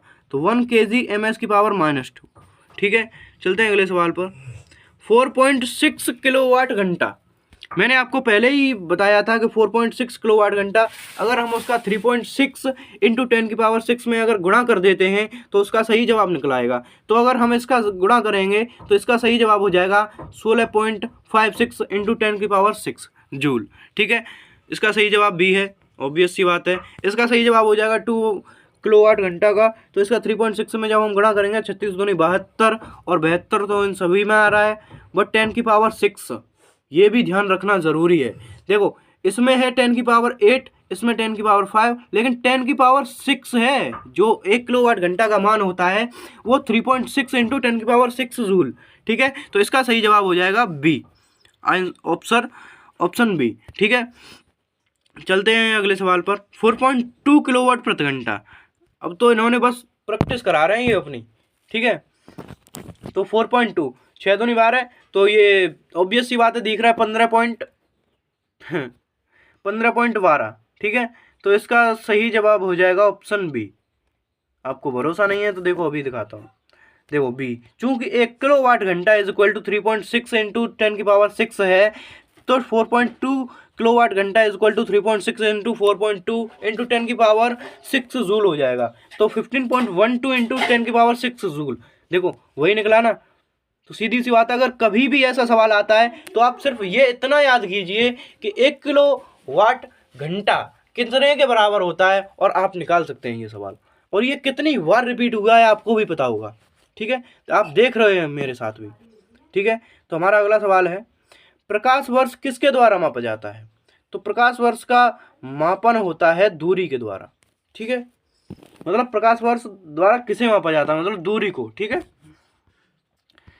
तो प्रकाश वर्ष द्वारा दूरी को मापा जाता है। प्रकाश वर्ष वह दूरी है, सॉरी एक मिनट, हाँ, प्रकाश वर्ष वह दूरी है जो प्रकाश वर्ष में तय करता है। एक प्रकाश वर्ष में 9.46 इंटू 10⁻12 किलोमीटर होता है, ठीक है। हमारा अगला सवाल है, 1 नैनोमीटर इज इक्वल टू, जो 1 नैनोमीटर होता है वो किसके बराबर होता है? तो इसका सही जवाब हो जाएगा 1/10⁹ m, 1/10⁹ m, ठीक है। तो चलते हैं अगले सवाल पर, और हमारा अगला सवाल है कि 1 कूलम प्रति सेकंड के बराबर क्या होगा? तो ये हमने पहले भी पढ़ा है कि 1 कूलम प्रति सेकंड की दूसरी इकाई क्या है। इस सवाल का दूसरा रूप था वो, मतलब इसमें इसने डायरेक्ट पूछ लिया है कि 1 कूलम प्रति सेकंड किसके बराबर होता है, लेकिन उसमें उसने पूछा था कि 1 कूलम प्रति सेकंड की दूसरी इकाई क्या है। तो इसका सीधी सी बात है, सही जवाब हो जाएगा 1 एम्पियर, ठीक है। आपको इतना तो पता होना चाहिए। अगर आप रिलेट करना सीख गए, या आपको इतनी चीज़ें ध्यान रहती हैं कि पीछे हमने क्या पढ़ा था, आगे यही वही सवाल है और इसका रूप चेंज कर दिया गया है, तो आप अच्छे से समझ पाएंगे, ठीक है। तो चलते हैं अगले सवाल पर, पहले पढ़ेंगे इसकी डिटेल। आवेश प्रवाह की दर को धारा कहते हैं। किसी परिपथ में 1 कूलम आवेश को 1 सेकंड तक प्रवाहित करने पर, 1 कूलम आवेश को 1 सेकंड तक प्रवाहित करने पर एम्पियर धारा प्राप्त होती है। एम्पियर विद्युत धारा का ऐसा ही मात्रक है। विद्युत धारा इज इक्वल टू आवेश अपॉन समय। 1 ampere is equal to 1 coulomb प्रति सेकंड, ठीक है। तो अगला सवाल है हमारा, 1 पिकोमीटर के बराबर क्या होता है? तो इसका सही जवाब हो जाएगा 10⁻12 m, ठीक है, 10⁻12 m, ठीक है। तो चलते हैं अगले सवाल पर, और उस सवाल का नाम है कि 1 जूल इज इक्वल टू, मतलब 1 जूल किसके बराबर होता है? तो इसका सही जवाब हो जाएगा 1 जूल 1n इंटू 1m के बराबर होता है, ठीक है। चलते हैं अगले सवाल पर, और हमारा अगला सवाल है, एक विशेष घर में 5 दिनों में 100 इकाइयों की खपत है। यदि ऊर्जा को जूल्स में परिवर्तित किया जाए तो यह कितनी ऊर्जा होगी? तो इसका सही जवाब हो जाएगा 3.6 10⁸ जूल, ठीक है, ओके। तो हमारा मापक यंत्र, जो हमारे मापन के जो सवाल थे वो खत्म हो चुके हैं। अब आते हैं हमारे मापक यंत्र के सवाल, ठीक है। तो अब हम बात करेंगे मापक यंत्र पर, और हमारा अगला सवाल है हाइग्रोमीटर। जो हाइग्रोमीटर होता है उससे क्या मापा जाता है? तो इसका सही जवाब हो जाएगा आर्द्रता। आर्द्रता हाइग्रोमीटर के द्वारा मापी जाती है, ठीक है। वायुमंडल की आर्द्रता हाइग्रोमीटर द्वारा मापी जाती है। वस्तु का ताप थर्मामीटर से मापा जाता है। द्रवों का घनत्व हाइड्रोमीटर से, और ऊष्मीय विकिरण वोलोमीटर से, ठीक है। अगला सवाल है, कौन सा यंत्र समुद्र के स्तर से ऊपर की वस्तुओं को देखने के लिए पनडुब्बी में प्रयोग किया जाता है? तो जो ऐसा कौन सा यंत्र है जो समुद्र के स्तर से, मतलब जो समुद्र पर जहाँ पर हमारा जहाज खड़ा होता है उस स्तर से ऊपर की वस्तुओं को देखने के लिए पनडुब्बी में प्रयोग किया जाता है? सॉरी, मैं पानी की बात कर रहा था, लेकिन ये तो पनडुब्बी है, मतलब समुद्र के अंदर से ऊपर की वस्तुएं देखने के लिए ऐसा कौन सा यंत्र है जो प्रयोग किया जाता है? तो इसका सही जवाब हो जाएगा पेरिस्कोप। पायरोमीटर नहीं है, ज़्यादा बड़ा हो गया। पेरिस्कोप, ठीक है, पेरिस्कोप इसका सही जवाब हो जाएगा। अगला सवाल है,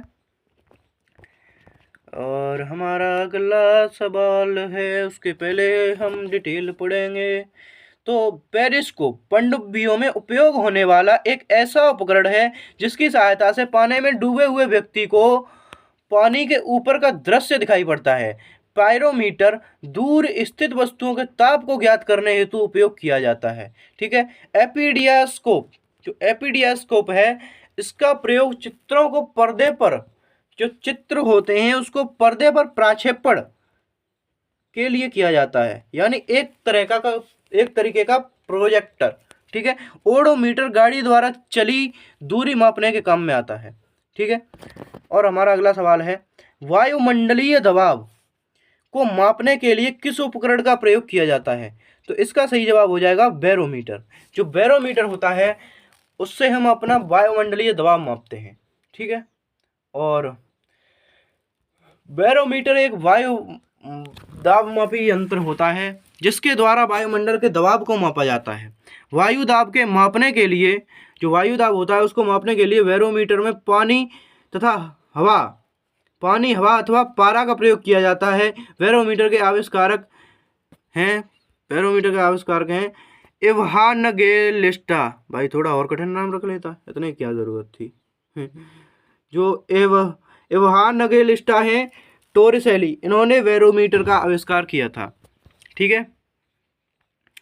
और आज का हमारा अंतिम प्रश्न है, निम्नलिखित में से किस उपकरण का उपयोग वायुमंडलीय दाब को मापने में किया जाता है? देखो ऐसे क्वेश्चन रिपीट होते हैं, इसलिए आपको प्रीवियस ईयर के क्वेश्चंस पढ़ना बहुत जरूरी है। तो चलते हैं, मिलते हैं अगली वीडियो में आपसे। और अगर आपको हमारी वीडियो पसंद आई हो तो हमारे चैनल को सब्सक्राइब जरूर कीजिए, और ऐसे ही हम अपडेट आपके लिए रोज़ नई अपडेट लाएंगे, और प्रीवियस ईयर के क्वेश्चंस तो आपको कराएंगे ही। आप बस हमें आप सपोर्ट कीजिए, हम आपको सपोर्ट करेंगे, आपके लिए अच्छे से अच्छे बेहतरीन करंट अफेयर के क्वेश्चंस भी लाएंगे। ठीक है। आज का हमारा पहला क्वेश्चन है कि सूर्य को देखने के लिए किस यंत्र का प्रयोग किया जाता है? सूर्य को देखने के लिए किस यंत्र का प्रयोग किया जाता है? ठीक है। तो इसका सही जवाब हो जाएगा हेलियोस्कोप। ठीक है। आंसर नंबर सी, सूर्य को देखने के लिए हेलियोस्कोप यंत्र का प्रयोग किया जाता है। टेलीस्कोप दूरदर्शी वह प्रकाशीय उपकरण है जिसका प्रयोग दूर स्थित वस्तुओं को देखने के लिए किया जाता है। अल्टीमीटर ऊंचाई मापक यंत्र है जिसका उपयोग विमानों में किया जाता है। और ऑडियोमीटर ध्वनि की तीव्रता को मापता है। एरोमीटर वायु और गैसों को घनत्व को मापने वाला यंत्र है। मतलब जो हेलियोस्कोप है वो सूर्य को देखने के लिए है, और जो टेलीस्कोप है वो जो दूरदर्शीय प्रकाशीय उपकरण है उनको देखता है। ठीक है। जिसका प्रयोग स्थित वस्तुओं को देखने के लिए किया जाता है। अल्टीमीटर एक ऊंचाई मापक यंत्र है जो कि जितनी भी ऊंची चीजें होंगी, जैसे कि विमान हो गए, ठीक है, उनको देखने के लिए किया जाता है। और ऑडियोमीटर है, इसका उपयोग ध्वनि की तीव्रता मापने के लिए किया जाता है। और एरोमीटर वायु और गैसों के घनत्व को मापने वाला यंत्र है। ठीक है। चलते हैं अगले क्वेश्चन पर। आज का अगला क्वेश्चन है, विभवांतर को मापने के लिए कौन सा उपकरण उपयोग किया जाता है? ठीक है। तो इसका सही जवाब हो जाएगा वोल्ट मीटर। इसका सही जवाब हो जाएगा वोल्ट मीटर। ठीक है। चलते हैं अगले क्वेश्चन पर, उससे पहले पढ़ेंगे हम इसकी डिटेल। यानी जो एक कूलाम धनात्मक आवेश को विद्युत क्षेत्र में एक बिंदु से दूसरे बिंदु तक ले जाने में किए गए कार्य को उन बिंदुओं के मध्य विभवांतर कहते हैं। इसका मात्रक भी वोल्ट होता है। यह एक अदिश राशि है, ध्यान रखना, यह एक सदिश नहीं अदिश राशि है। ठीक है। विभवांतर को मापने के लिए एक वोल्ट मीटर उपकरण का प्रयोग किया जाता है। ठीक है। चलते हैं अगले क्वेश्चन पर। विभवांतर को मापने के लिए कौन से उपकरण का प्रयोग किया जाता है? देख लो, यही क्वेश्चन, सेम क्वेश्चन फिर रिपीट हो गया। ठीक है। इसका सही जवाब हो जाएगा वोल्ट मीटर। ठीक है। चलते हैं अगले क्वेश्चन पर, और हमारा अगला क्वेश्चन है, हम्म हम्म कि सर्किट में बिजली के प्रवाह का पता लगाने हेतु निम्नलिखित में से किस उपकरण का प्रयोग किया जाता है। ठीक है, तो इसका सही जवाब हो जाएगा गैल्वेनोमीटर। जो गैल्वेनोमीटर होता है वो बिजली के प्रवाह का पता लगाने हेतु इसका प्रयोग किया जाता है। ठीक है, और देखते हैं आगे। सर्किट में सर्किट में बिजली के प्रवाह का पता लगाने हेतु धारा मापी। ठीक है, ये जो धारा मापी है ना, ये धारा मापी यानी गैल्वेनोमीटर, इस उपकरण का प्रयोग किया जाता है। यह किसी परिपथ में धारा की उपस्थिति का पता लगाने के लिए प्रयोग किया जाता है। और वायुदाब मापी, एक वायुदाबी मापी यंत्र भी होता है। इसे वायुमंडल के दबाव को मापा जाता है। मतलब जो ये जो वायुदाब मापी यंत्र है, इससे वायुमंडल जो होता है उसके दबाव को मापा जाता है। ठीक है, और ये हो गया एक वेग मापक। ये इससे हवा का वेग मापा जाता है। जो ये हवा होती है इससे हवा का वेग मापा जाता है। और ये जो दूध मापी यंत्र है, जिसे हम लैक्टोमीटर भी बोलते हैं, ये दूध की शुद्धता, दूध जो होता है उसकी शुद्धता को मापने में यूज़ किया जाता है। ठीक है, इससे हमें ये पता चलता है कि इसमें कितना पानी है, कितना दूध है, या कितनी और ज़्यादा चीज़ें मिलाई गई हैं। ठीक है, चलते हैं अगले क्वेश्चन पर। एक सॉफ्ट की आवर्तन गति को निर्धारित करने के लिए किसका इस्तेमाल किया जाता है। तो इसका सही जवाब हो जाएगा टैकोमीटर। ये जो टैकोमीटर है इसका एक सॉफ्ट की आवर्तन गति को निर्धारित करने के लिए इस्तेमाल किया जाता है। ठीक है, और जो ये सॉफ्ट होती है इसकी आवर्तन गति को निर्धारित करने के लिए टैकोमीटर का इस्तेमाल किया जाता है। यह एक वैज्ञानिक उपकरण है जिसका उपयोग वाहनों की घूर्णन गति मापने के लिए भी किया जाता है। ठीक है, स्पीडोमीटर, स्पीडोमीटर मोटर गाड़ियों की गति मापने वाला यंत्र है। मतलब जो गाड़ियां चलती हैं वो कितनी स्पीड में चल रही हैं उससे उसे मापने के लिए ये यंत्र है स्पीडोमीटर। एक है ये एनीमोमीटर। ये एनीमोमीटर पवन के वेग का मापन करता है। जो पवन में कितना वेग है, ये कितनी तेज चल रहा है, उसका मापन करता है एनीमोमीटर। ठीक है, और अब आ गया लास्ट क्रोनोमीटर। क्रोनो, जो कि जलयान में सही समय का पता लगाने के लिए इसका उपयोग किया जाता है। जो ये क्रोनोमीटर है इसका ये जो जलयान होता है, जो कि जैसे कि जल पर चलने वाला जहाज, बोट, कुछ भी हो गया, उसमें ये समय का पता लगाता है। ठीक है, चलते हैं अगले क्वेश्चन पर। अगला क्वेश्चन है विभव मापी, सॉरी विभव मापी, यानी ये जो विभव मापी है मूलतः क्या है। तो इसका सही जवाब हो जाएगा मापन उपकरण है। ये जो विभव मापी है ये एक मापन उपकरण है। ठीक है, विभव मापी एक मापन यंत्र है, उपयंत्र। ठीक है, यह न केवल विभवांतर को मापने के लिए उपयोगी है बल्कि इसकी सहायता से अज्ञात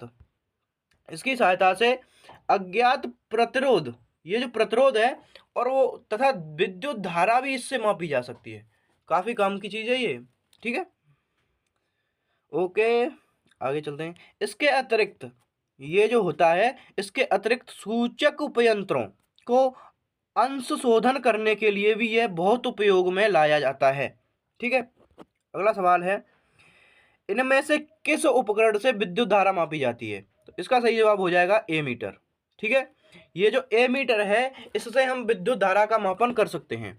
ठीक है, और ये जो एमीटर, अमीटर या एमीटर किसी परिपथ की किसी शाखा में बहने वाली, मतलब कोई जो परिपथ है उसकी किसी शाखा में बहने वाली विद्युत धारा को मापने वाला यंत्र है अमीटर।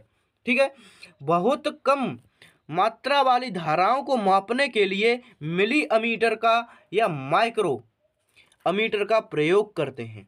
ठीक है, ध्यान रखना। एमीटर का क्या काम होता है, ये पूछ रहा है कि एमीटर का निम्नलिखित में से क्या काम है। तो इसका सही जवाब हो जाएगा कि एमीटर को परिपथ में श्रेणी में संयोजित किया जाता है। सही है, में निम्नलिखित वैद्युतिक प्रतिरोध होना चाहिए, मतलब एमीटर में निम्न वैद्युतिक प्रतिरोध होना चाहिए, ये भी सही है। कम विद्युत खींचता है, मतलब जो एमीटर होता है कम बिजली खींचता है।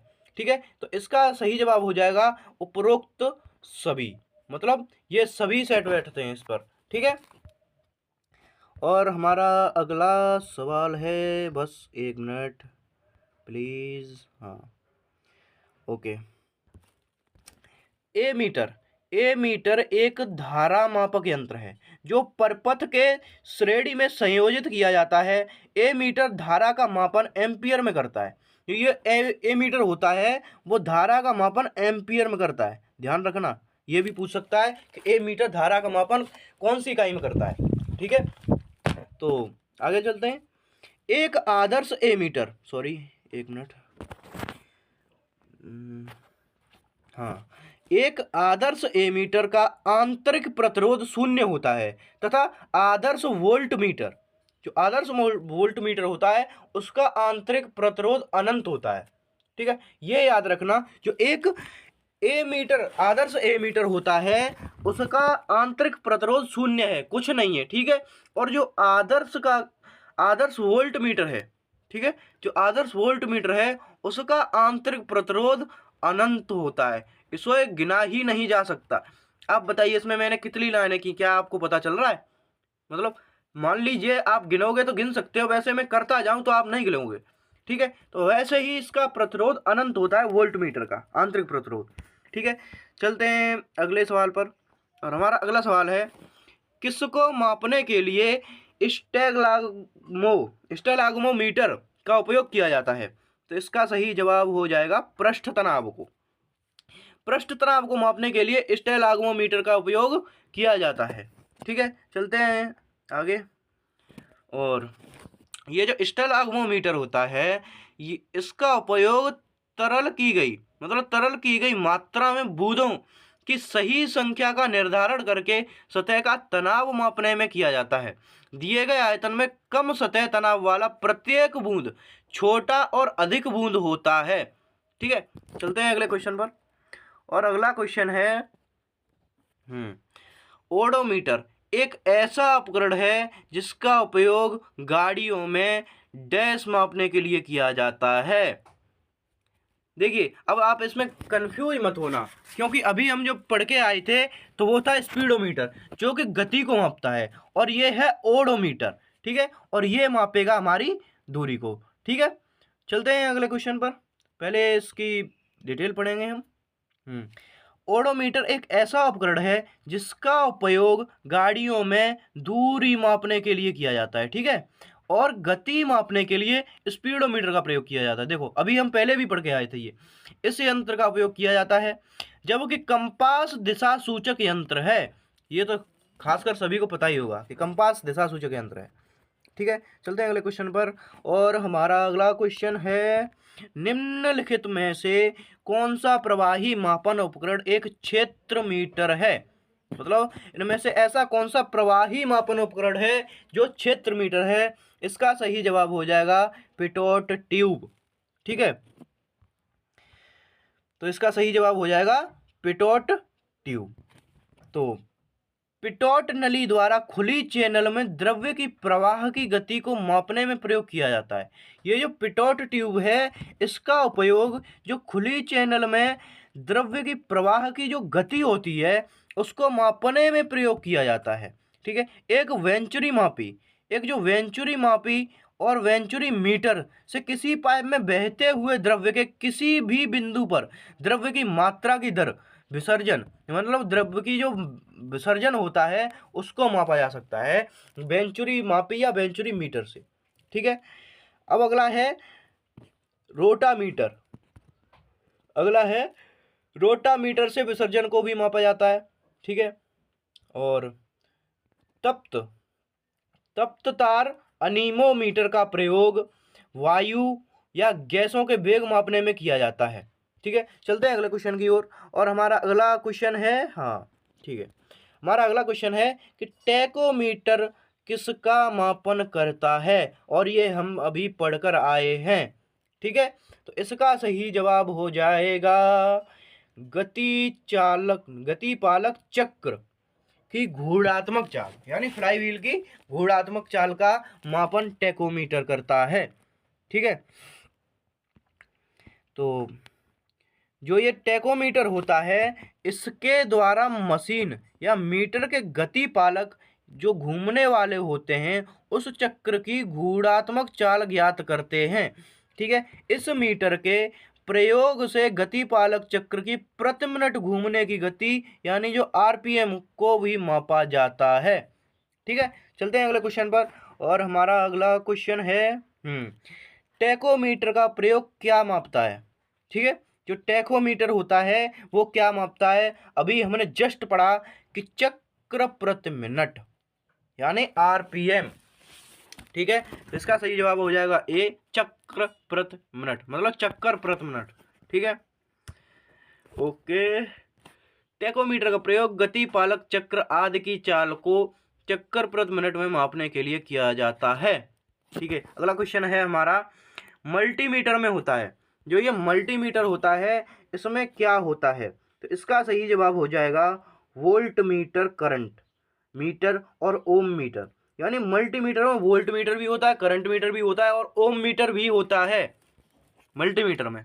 ठीक है, तो मल्टीमीटर, जो ये मल्टीमीटर है यह बहुमापी एक ऐसा उपकरण है जिससे कई भौतिक राशियों का मापन करता है। ठीक है, जैसे कि धारा, वोल्टता, ठीक है, प्रतिरोध, निरंतरता। ठीक है, तो ये चार हैं जिनको इन राशियों का मापन करता है। आजकल डिजिटल मल्टीमीटर का प्रयोग हो रहा है। जो डिजिटल मल्टीमीटर होते हैं उनका प्रयोग हो रहा है आजकल। ठीक है, तो चलते हैं अगले क्वेश्चन पर। और हमारा अगला क्वेश्चन है एक मिनट, हाँ ठीक है, जो ये रिएक्टर होता है, इस रिएक्टर पैमाने के बारे में निम्नलिखित में से क्या गलत है। जो रिएक्टर पैमाना है उसमें से इनमें से कौन सा कथन उसके लिए गलत है, हमें गलत चूज करना है, सही नहीं। ठीक है, तो पहले तो पढ़ेंगे इसके सही कथन। मतलब इसे 1935 में चार्ल्स रिएक्टर और गुटेनबर्ग द्वारा विकसित किया गया था। यह एक लघुगणकीय पैमाना है। इसे भूकंपमापी के द्वारा नापा जाता है। ये तीनों तो इसके सही हैं। ठीक है, और ये जो है ये रिएक्टर, मतलब ये जो है रिएक्टर पैमाने पर 8 से 9 की तीव्रता का अर्थ है हल्का, मतलब 8 से 9 की तीव्रता का अर्थ है हल्का भूकंप, जो कि रिएक्टर नहीं मापता है। ठीक है, तो इसका सही जवाब हो जाएगा ऑप्शन डी, रिएक्टर पैमाने पर 8 से 9 की तीव्रता का अर्थ है हल्का भूकंप। ठीक है, चलते हैं अगले क्वेश्चन पर, उससे पहले पढ़ेंगे हम डिटेल। तो जो ये रिएक्टर पैमाने में 8 से 9 की तीव्रता को उच्च भूकंप की श्रेणी में रखा जाता है। और रिएक्टर पैमाने का विकास 1935 के दशक में चार्ल्स रिएक्टर और गुटेनबर्ग द्वारा किया गया था। 1970 के बाद भूकंप की तीव्रता को मापने के लिए रिएक्टर पैमाने के स्थान पर आघूर्ण परिमाण पैमाना, ठीक है, का उपयोग किया जाने लगा। रिएक्टर पैमाने का पूरा नाम रिएक्टर परिमाण परीक्षण पैमाना है। यह एक लघुगणकीय पैमाना है। ठीक है, चलते हैं अगले क्वेश्चन पर। और अगला क्वेश्चन है तरल पदार्थ के घनत्व को मापने के लिए किसका प्रयोग किया जाता है। तो इसका सही जवाब हो जाएगा हाइड्रोमीटर। हाइड्रोमीटर जो होता है वो तरल पदार्थ के घनत्व को मापता है। ठीक है, चलते हैं अगले क्वेश्चन पर, और उससे पहले पढ़ेंगे हम डिटेल। जो हमारी डिटेल है ठीक है, हाइड्रोमीटर के द्वारा द्रवों का आपेक्षिक घनत्व ज्ञात करते हैं। आर्द्रता मापी, जो कि हाइग्रोमीटर बोलते हैं इसे, इसकी सहायता से वायुमंडल में व्याप्त आर्द्रता को मापते हैं। और जो फेदोमीटर होता है उस यंत्र से समुद्र की गहराई को मापते हैं। और हिप्सोमीटर, इसका उपयोग समुद्र तल से ऊंचाई ज्ञात करने के लिए किया जाता है। ठीक है, तो अगला क्वेश्चन है हमारा अगला क्वेश्चन है कि पानी के अंदर की वस्तुओं का पता लगाने के लिए किस यंत्र का प्रयोग किया जाता है। तो इसका सही जवाब हो जाएगा सोनार। जो सोनार है वो पानी के अंदर की वस्तुओं का पता लगाने के लिए उसका प्रयोग किया जाता है। ठीक है, और चलते हैं अगले क्वेश्चन पर। अगला क्वेश्चन है हमारा, उससे पहले हम पढ़ेंगे क्या डिटेल। ओके, अरे वाह, भर भर के डिटेल दी गई है भाई, पढ़ लो, कुछ कराओगे सिलेक्शन हो जाएगा, मज़ा ही आ जाएगा। ठीक है, तो सोनार इसका उपयोग पानी के अंदर की वस्तु का पता लगाने में किया जाता है। यह साउंड नेविगेशन एंड रैंगिंग का संक्षिप्त रूप है। इसमें अल्ट्रासोनिक वेव्स जनरेटर द्वारा पानी के अंदर भेजे जाते हैं, जो वस्तु से टकराकर परावर्तित होते हैं और जनरेटर के रिसीवर द्वारा रिसीव कर लिए जाते हैं, जिससे पानी के अंदर वस्तु की स्थिति का पता चलता है। ठीक है। और उसके बाद है ये लेज़र। इसकी खोज, ये जो लेज़र है इसकी खोज अमेरिकी वैज्ञानिक टी.एस. मेनन, जो टी.एस. मेमन है, उन्होंने 1960 में की थी। ठीक है। यह लाइट एम्प्लीफिकेशन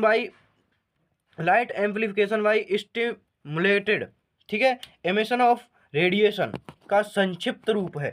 ठीक है, का संक्षिप्त रूप है। इसका उपयोग शल्य चिकित्सा में धातुओं को जोड़ने व काटने में, युद्ध में दुश्मनों के हथियार को नष्ट करने में किया जाता है।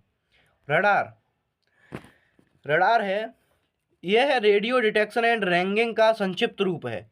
यह प्रतिध्वनि के सिद्धांत पर कार्य करता है। इसकी सहायता वायुयान की दिशा व ऊंचाइयों को ज्ञात किया जाता है।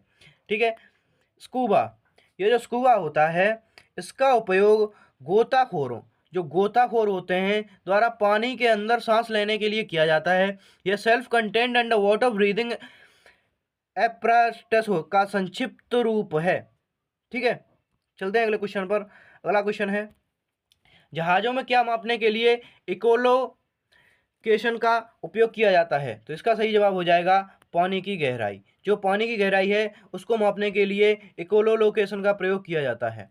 ठीक है। जहाज़ों में इकोलोकेशन का उपयोग पानी की गहराई मापने के लिए किया जाता है। इकोलोकेशन का सिद्धांत सोनार के सिद्धांत के समान होता है। ठीक है। चलते हैं अगले क्वेश्चन पर। और अगला क्वेश्चन है हमारा, दूध के घनत्व को निर्धारित करने के लिए कौन सा उपकरण उपयोगित है? तो इसका सही जवाब हो जाएगा लैक्टोमीटर। ठीक है। चलते हैं अगले क्वेश्चन पर। पहले कुछ मापक यंत्र एंड मापन पढ़ लेते हैं।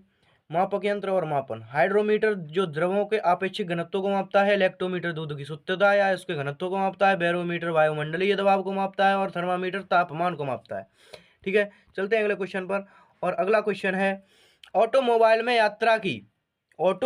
में यात्रा की दूरी को मापने के लिए निम्नलिखित में से किस उपकरण का प्रयोग किया जाता है?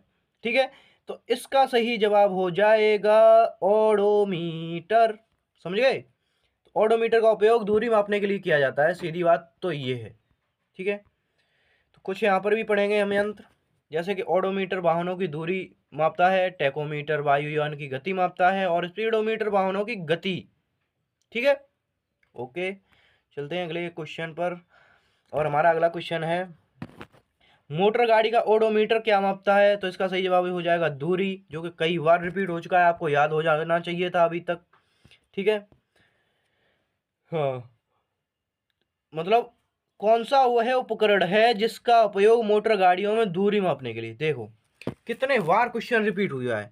आपको प्रीवियस ईयर के क्वेश्चन पढ़ना बहुत जरूरी है, वरना हो सकता है कि वही क्वेश्चन रिपीट हुए हैं और आप छुड़ाए हों बस फालतू के चक्कर में कि मैं ये पढ़ लूँ कि वो पढ़ लूँ। आपको भी पता है कि ज़्यादा पढ़ने से कुछ नहीं होता है। ज़्यादा पढ़ोगे उतना आप भूलोगे चीज़ें, और जितना आता है उतना भी नहीं कर पाओगे। ठीक है। अगला सवाल है, किसी वोल्टमीटर का उपयोग क्या मापने के लिए किया जाता है? इसका सही जवाब हो जाएगा विभवांतर। विभवांतर को मापने के लिए वोल्टमीटर का उपयोग किया जाता है। ये भी कई बार आ चुका है। ठीक है। तो किसी विद्युत पर्वत में किन्हीं दो बिंदुओं के बीच विभवांतर को मापने वाला यंत्र वोल्टमीटर, और वोल्टमीटर का आविष्कार सन 1819 में हेंस ओरेस्टेड द्वारा किया गया था। ठीक है। अगला सवाल है, किसी पर्वत में विद्युत धारा के प्रवाह की दिशा को दर्शाने के लिए कौन से उपकरण का प्रयोग किया जाता है? तो इसका सही जवाब हो जाएगा गैल्वेनोमीटर। ठीक है। इसे हम पहले भी पढ़ चुके हैं। कुछ उपकरण और उनके प्रयोगों को पढ़ते हैं। तो जो गैल्वेनोमीटर होता है वो पर्वत में विद्युत धारा के प्रवाह की दिशा को दर्शाने के लिए प्रयोग किया जाता है। अमीटर किसी भी पर्वत में प्रवाहित धारा का मान ज्ञात करने या मापने में उसका प्रयोग किया जाता है। और जो रियोस्टेट, इसका उपयोग प्रतिरोध को कम करने या बढ़ाने के लिए किया जाता है। जो वोल्टमीटर है किसी पर्वत की किन्हीं दो बिंदुओं के बीच विभवांतर को मापने में किया जाता है। ठीक है। चलते हैं अगले क्वेश्चन पर। और हमारा अगला क्वेश्चन है, देखो कितने बार आया है, गैल्वेनोमीटर का उपयोग ठीक है, तो इसका सही जवाब हो जाएगा कि धारा की दिशा का पता लगाने के लिए किया जाता है। ठीक है, चलते हैं अगले क्वेश्चन पर। और अगला क्वेश्चन है कि कौन सा वाहन की गति जानने में मदद करता है? तो इसका सही जवाब हो जाएगा स्पीडोमीटर, जो कि हम काफ़ी बार पढ़ चुके हैं। और एक जो होता है, सॉरी, हाँ, एक होता है ओडोमीटर। ठीक है, और उसका हम दूरी मापने के लिए प्रयोग करते हैं। ठीक है, चलते हैं अगले क्वेश्चन पर। और हमारा अगला क्वेश्चन है 127। हाँ, उससे पहले हम पढ़ लेंगे थोड़ी सी डिटेल। ओके। तो जो वाहन की गति जानने के लिए स्पीडोमीटर का प्रयोग किया जाता है, इसी प्रकार वोल्टमीटर यंत्र परिपथ में दो बिंदुओं के बीच विभवांतर को मापता है। इलेक्ट्रोमीटर दूध के अपेक्षित घनत्व का या गाढ़ापन मापता है। ठीक है, तो अगला सवाल है हमारा कि इकोलोकेशन किसका एक प्रकार है? इसका सही जवाब हो जाएगा सोनार का एक प्रकार है इकोलोकेशन। ठीक है, सोनार इकोलोकेशन का एक प्रकार है। ठीक है, सोनार का उपयोग पानी में डूबी हुई वस्तुओं का पता लगाने के लिए किया जाता है। सोनार में परासव्य तरंगे का प्रयोग किया जाता है, जो सोनार का विस्तृत रूप है। ठीक है, चलते हैं अगले क्वेश्चन पर। और हमारा अगला क्वेश्चन है कि उस शब्द का चयन कीजिए जो तीसरे शब्द से किसी तरह संबंधित है, जिस प्रकार दूसरा शब्द पहले से संबंधित है। ये तो भाई इसका क्वेश्चन नहीं लग रहा है, रीजनिंग का लग रहा है, बट चलो फिर भी पढ़ लेते हैं, है उसी से संबंधित, हमारे सामान्य विज्ञान से। ठीक है, तो जो अमीटर है वो विद्युत धारा से संबंधित है, तो ओम मीटर किससे संबंधित होगा? इसका सही जवाब हो जाएगा प्रतिरोध, क्योंकि जो अमीटर है वो विद्युत धारा को मापने के लिए प्रयोग किया जाता है। ठीक है, जो अमीटर है उसका उपयोग विद्युत धारा को मापने के लिए किया जाता है, तो ओम मीटर का उपयोग प्रतिरोध को मापने के लिए किया जाता है। ठीक है, चलते हैं अगले क्वेश्चन पर। इसमें देखिए लॉजिक भी दिया गया है कि जिस प्रकार अमीटर विद्युत धारा को मापता है और उसी प्रकार ओम मीटर प्रतिरोध को मापता है। ठीक है, तो अगला क्वेश्चन है हमारा, हवा की गति को मापने के लिए निम्नलिखित में से किस उपकरण का प्रयोग किया जाता है? तो इसका सही जवाब हो जाएगा एनीमोमीटर। ठीक है, चलते हैं अगले क्वेश्चन पर। और अगले क्वेश्चन से पहले हम थोड़ी सी डिटेल पढ़ेंगे। एनीमोमीटर एक डिवाइस है जिसका प्रयोग वायु की गति एवं शक्ति को मापने के लिए किया जाता है। इसे पवन वेग मापी भी कहते हैं। एनीमोमीटर शब्द की व्युत्पत्ति ग्रीक भाषा के एनीमोज वायु से हुई है। ठीक है, अगला सवाल है,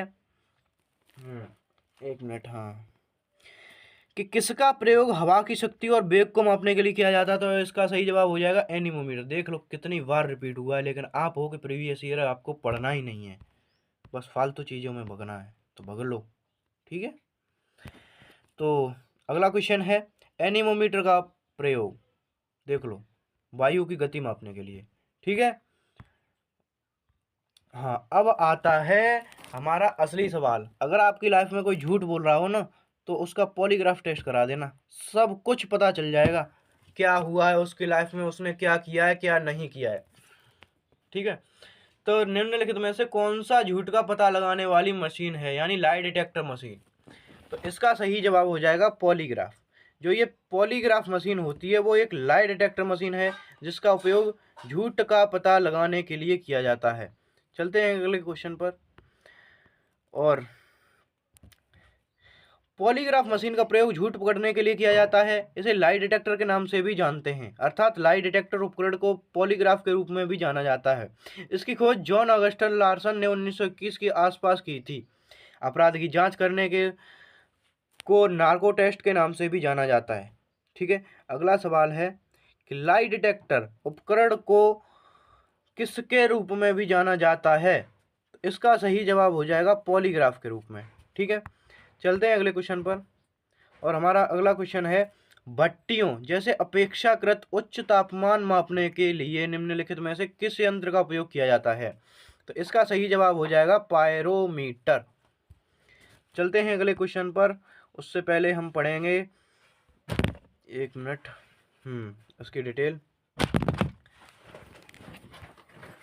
और जो ये पायरोमीटर है इसको ऊंचे ताप की माप करने वाला यंत्र है।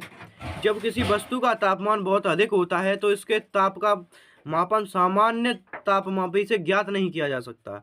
पायरोमीटर एक ग्रीक शब्द है जो दो शब्दों से मिलकर बना है, मतलब आग का अधिक तापमान, और मीटर का मतलब है जिसका अभिप्राय आग का मापन है। ठीक है, तो हमने अब हम चलते हैं भौतिक राशियां जो कि फिजिकल क्वांटिटीज। ठीक है, तो हमारा अगला सवाल है, निम्नलिखित में से कौन सी अदिश राशि है? इसका सही जवाब हो जाएगा द्रव्यमान। जो ये द्रव्यमान है ये एक अदिश राशि है, और बाकी जो जितनी भी हैं संवेग, बल, वेग, ये सारी सदिश राशि हैं। ठीक है, हमको पता है इनसे क्या पता करना चाहिए। जैसे कि इसने पूछा है कि इनमें से कौन सी अदिश राशि है, तो उसका सही जवाब तो हो गया द्रव्यमान। ठीक है, तो लेकिन हम इसमें से अब तीन और चीजें पढ़ेंगे कि इनमें से मान लो अदिश राशि तो द्रव्यमान हो गई, जो बाकी तीन बची वो तो भाई कौन सी होंगी? सदिश राशि। कौन सी होंगी? वो सदिश राशि, सदिश होंगी। और वो सदिश राशि हैं संवेग है, बल है और वेग है। ठीक है, चलते हैं अगले क्वेश्चन पर। उससे पहले पढ़ेंगे हम, द्रव्यमान एक अदिश राशि है। वे भौतिक राशियां जिनमें केवल परिमाण होता है, दिशा नहीं, अदिश राशि कहलाती है। मतलब इसका मतलब है कि द्रव्यमान एक अदिश राशि है, लेकिन वे भौतिक राशियां जिनमें केवल परिमाण होता है, दिशा नहीं होती, अदिश राशियां कहलाती हैं। जैसे लंबाई, दूरी, द्रव्यमान, समय, क्षेत्रफल, आयतन, कार्य और चाल, आवेश आदि। ठीक है, सदिश राशियां वे राशियां होती हैं जिनमें परिमाण के साथ दिशा भी होती है, जैसे वेग, त्वरण, बल, भार, संवेग, विस्थापन आदि। तो आप इसमें से कॉमन सेंस में भी क्वेश्चन लगा सकते हैं। ठीक है, तो अगला क्वेश्चन है हमारा, किसका उपयोग केवल परिमाण है, दिशा नहीं? ठीक है, तो इसका सही जवाब हो जाएगा कार्य। क्या हो जाएगा? कार्य। कार्य जो है एक अदिश राशि है। ठीक है, अगला क्वेश्चन है, निम्नलिखित में से किसमें केवल परिमाण होता है, दिशा नहीं होती? इसका भी सही जवाब हो जाएगा कार्य। देखो कितनी बार क्वेश्चन रिपीट होते हैं, बट आपको तो प्रीवियस ईयर के पढ़ने ही नहीं है, कसम खा रखी है आपने तो। ठीक है, हमारा अगला क्वेश्चन है, इनमें से कौन सी सदिश राशि नहीं है? मतलब बाकी सब तो हैं। ठीक है, तो इसका सही जवाब हो जाएगा शक्ति। शक्ति जो है वो सदिश राशि नहीं है। और ये बल आघूर्ण ये सदिश राशि है, विस्थापन सदिश राशि है, त्वरण सदिश राशि है। ठीक है, और जिस भौतिक राशि में मात्रा, परिमाण तथा दिशा दोनों निहित होते हैं उन्हें सदिश राशियां कहते हैं। जैसे बल, संवेग, भार, विस्थापन, त्वरण, बल, आघूर्ण आदि। ठीक है, जबकि ऊर्जा, विद्युत धारा, दूरी, समय, शक्ति, द्रव्यमान आदि अदिश राशि हैं। ठीक है, अगला क्वेश्चन है, निम्नलिखित में से कौन सी एक वेक्टर मात्रा नहीं है? तो इसका सही जवाब हो जाएगा विद्युत प्रवाह। विद्युत प्रवाह जो है वो एक वेक्टर मात्रा नहीं है। ठीक है, विद्युत प्रवाह वेक्टर मात्रा नहीं है। जिस भौतिक राशि में मात्रा, परिमाण तथा दिशा दोनों निहित हैं उन्हें सदिश राशि कहते हैं। जैसे वेग, बल, संवेग इत्यादि। जिन राशियों में सिर्फ परिमाण होता है उन्हें अदिश राशि कहते हैं, जैसे चाल, दूरी, द्रव्यमान, आयतन इत्यादि। ठीक है, चलते हैं अगले क्वेश्चन पर। और अगला क्वेश्चन है, एक वेक्टर राशि में परिमाण और दिशा दोनों होते हैं, जबकि अदिश राशि में केवल परिमाण होता है और दिशा नहीं होती। निम्नलिखित में से अदिश राशि कौन सी है? तो इसका सही जवाब हो जाएगा दाब। लेकिन दाब है अदिश राशि, और उसके बाद में अब हमारी जो है ये है विस्थापन, ये है सदिश, संवेग सदिश है, और ये जो बल है वो भी सदिश है। ठीक है, चलते हैं अगले क्वेश्चन पर। उससे पहले पढ़ेंगे, दाब एक अदिश राशि है क्योंकि इसमें परिमाण तो पाया जाता है परंतु दिशा नहीं। जबकि बल, विस्थापन और संवेग ये सभी सदिश राशि हैं क्योंकि इनमें दिशा व परिमाण दोनों निहित है। ठीक है, तो एक बार कलर चेंज कर लें यार, कलर अच्छा नहीं लग रहा है। ठीक है, चलते हैं अगले क्वेश्चन पर। और हमारा अगला क्वेश्चन है कि सबसे उचित विकल्प चुनें, यानी संवेग में क्या होता है? तो इसका सही जवाब हो जाएगा परिमाण और दिशा। ठीक है, संवेग में परिमाण और दिशा दोनों होते हैं क्योंकि संवेग एक सदिश राशि है। और इसका अगला क्वेश्चन है हमारा, सदिश वेक्टर राशि का उदाहरण क्या है? तो इसका सही जवाब हो जाएगा वेग। जो सदिश वेक्टर राशि है वो है वेग, और जो अदिश राशियां हैं वो है वजन और तापमान और लंबाई। ठीक है, चलते हैं अगले क्वेश्चन पर। उससे पहले डिटेल पढ़ेंगे। ऐसी राशि जिसे व्यक्त करने के लिए परिमाण और दिशा दोनों की आवश्यकता होती है सदिश राशि कहते हैं, जैसे वेग, विस्थापन, त्वरण, जबकि द्रव्यमान, ताप, लंबाई और चाल एक अदिश राशि हैं। ठीक है, चलते हैं अगले क्वेश्चन पर। और हमारा अगला क्वेश्चन है, एक सदिश राशि में परिमाण और दिशा दोनों होते हैं, जबकि एक अदिश राशि में केवल परिमाण होता है, दिशा नहीं होती। निम्न में से कौन सी एक सदिश राशि है? इसमें सीधा सा क्वेश्चन ये पूछा गया है कि इनमें से कौन सी एक सदिश राशि है। और सदिश राशि की आप एक बार डेफिनेशन याद कर लो, आप अपने आप पता लगा सकते हो। ठीक है, तो इसका सही जवाब हो जाएगा विस्थापन। ठीक है, चलते हैं अगले क्वेश्चन पर। और हमारा अगला क्वेश्चन है कि निम्नलिखित में से कौन सी एक वेक्टर मात्रा है? तो इसका सही जवाब हो जाएगा वेग। वेग जो है वो एक वेक्टर मात्रा है।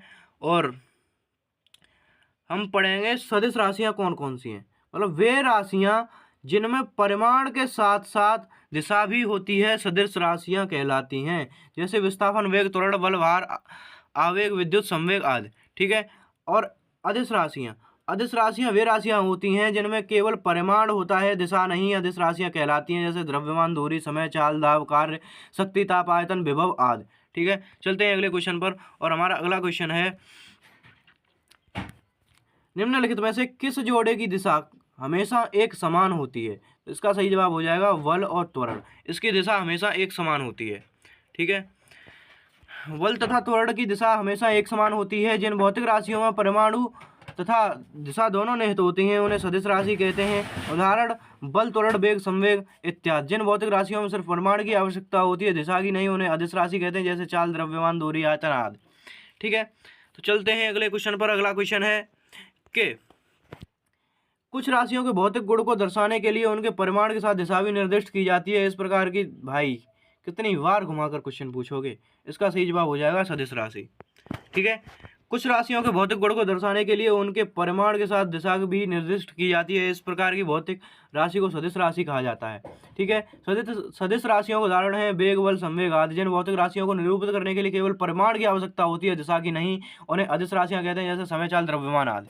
ठीक है, चलते हैं अगले क्वेश्चन पर। और हमारा अगला क्वेश्चन है, निम्नलिखित में से किसमें दिशा और परिमाण दोनों होते हैं? सही जवाब हो जाएगा संवेग। ठीक है, और अगला क्वेश्चन है, एक मिनट,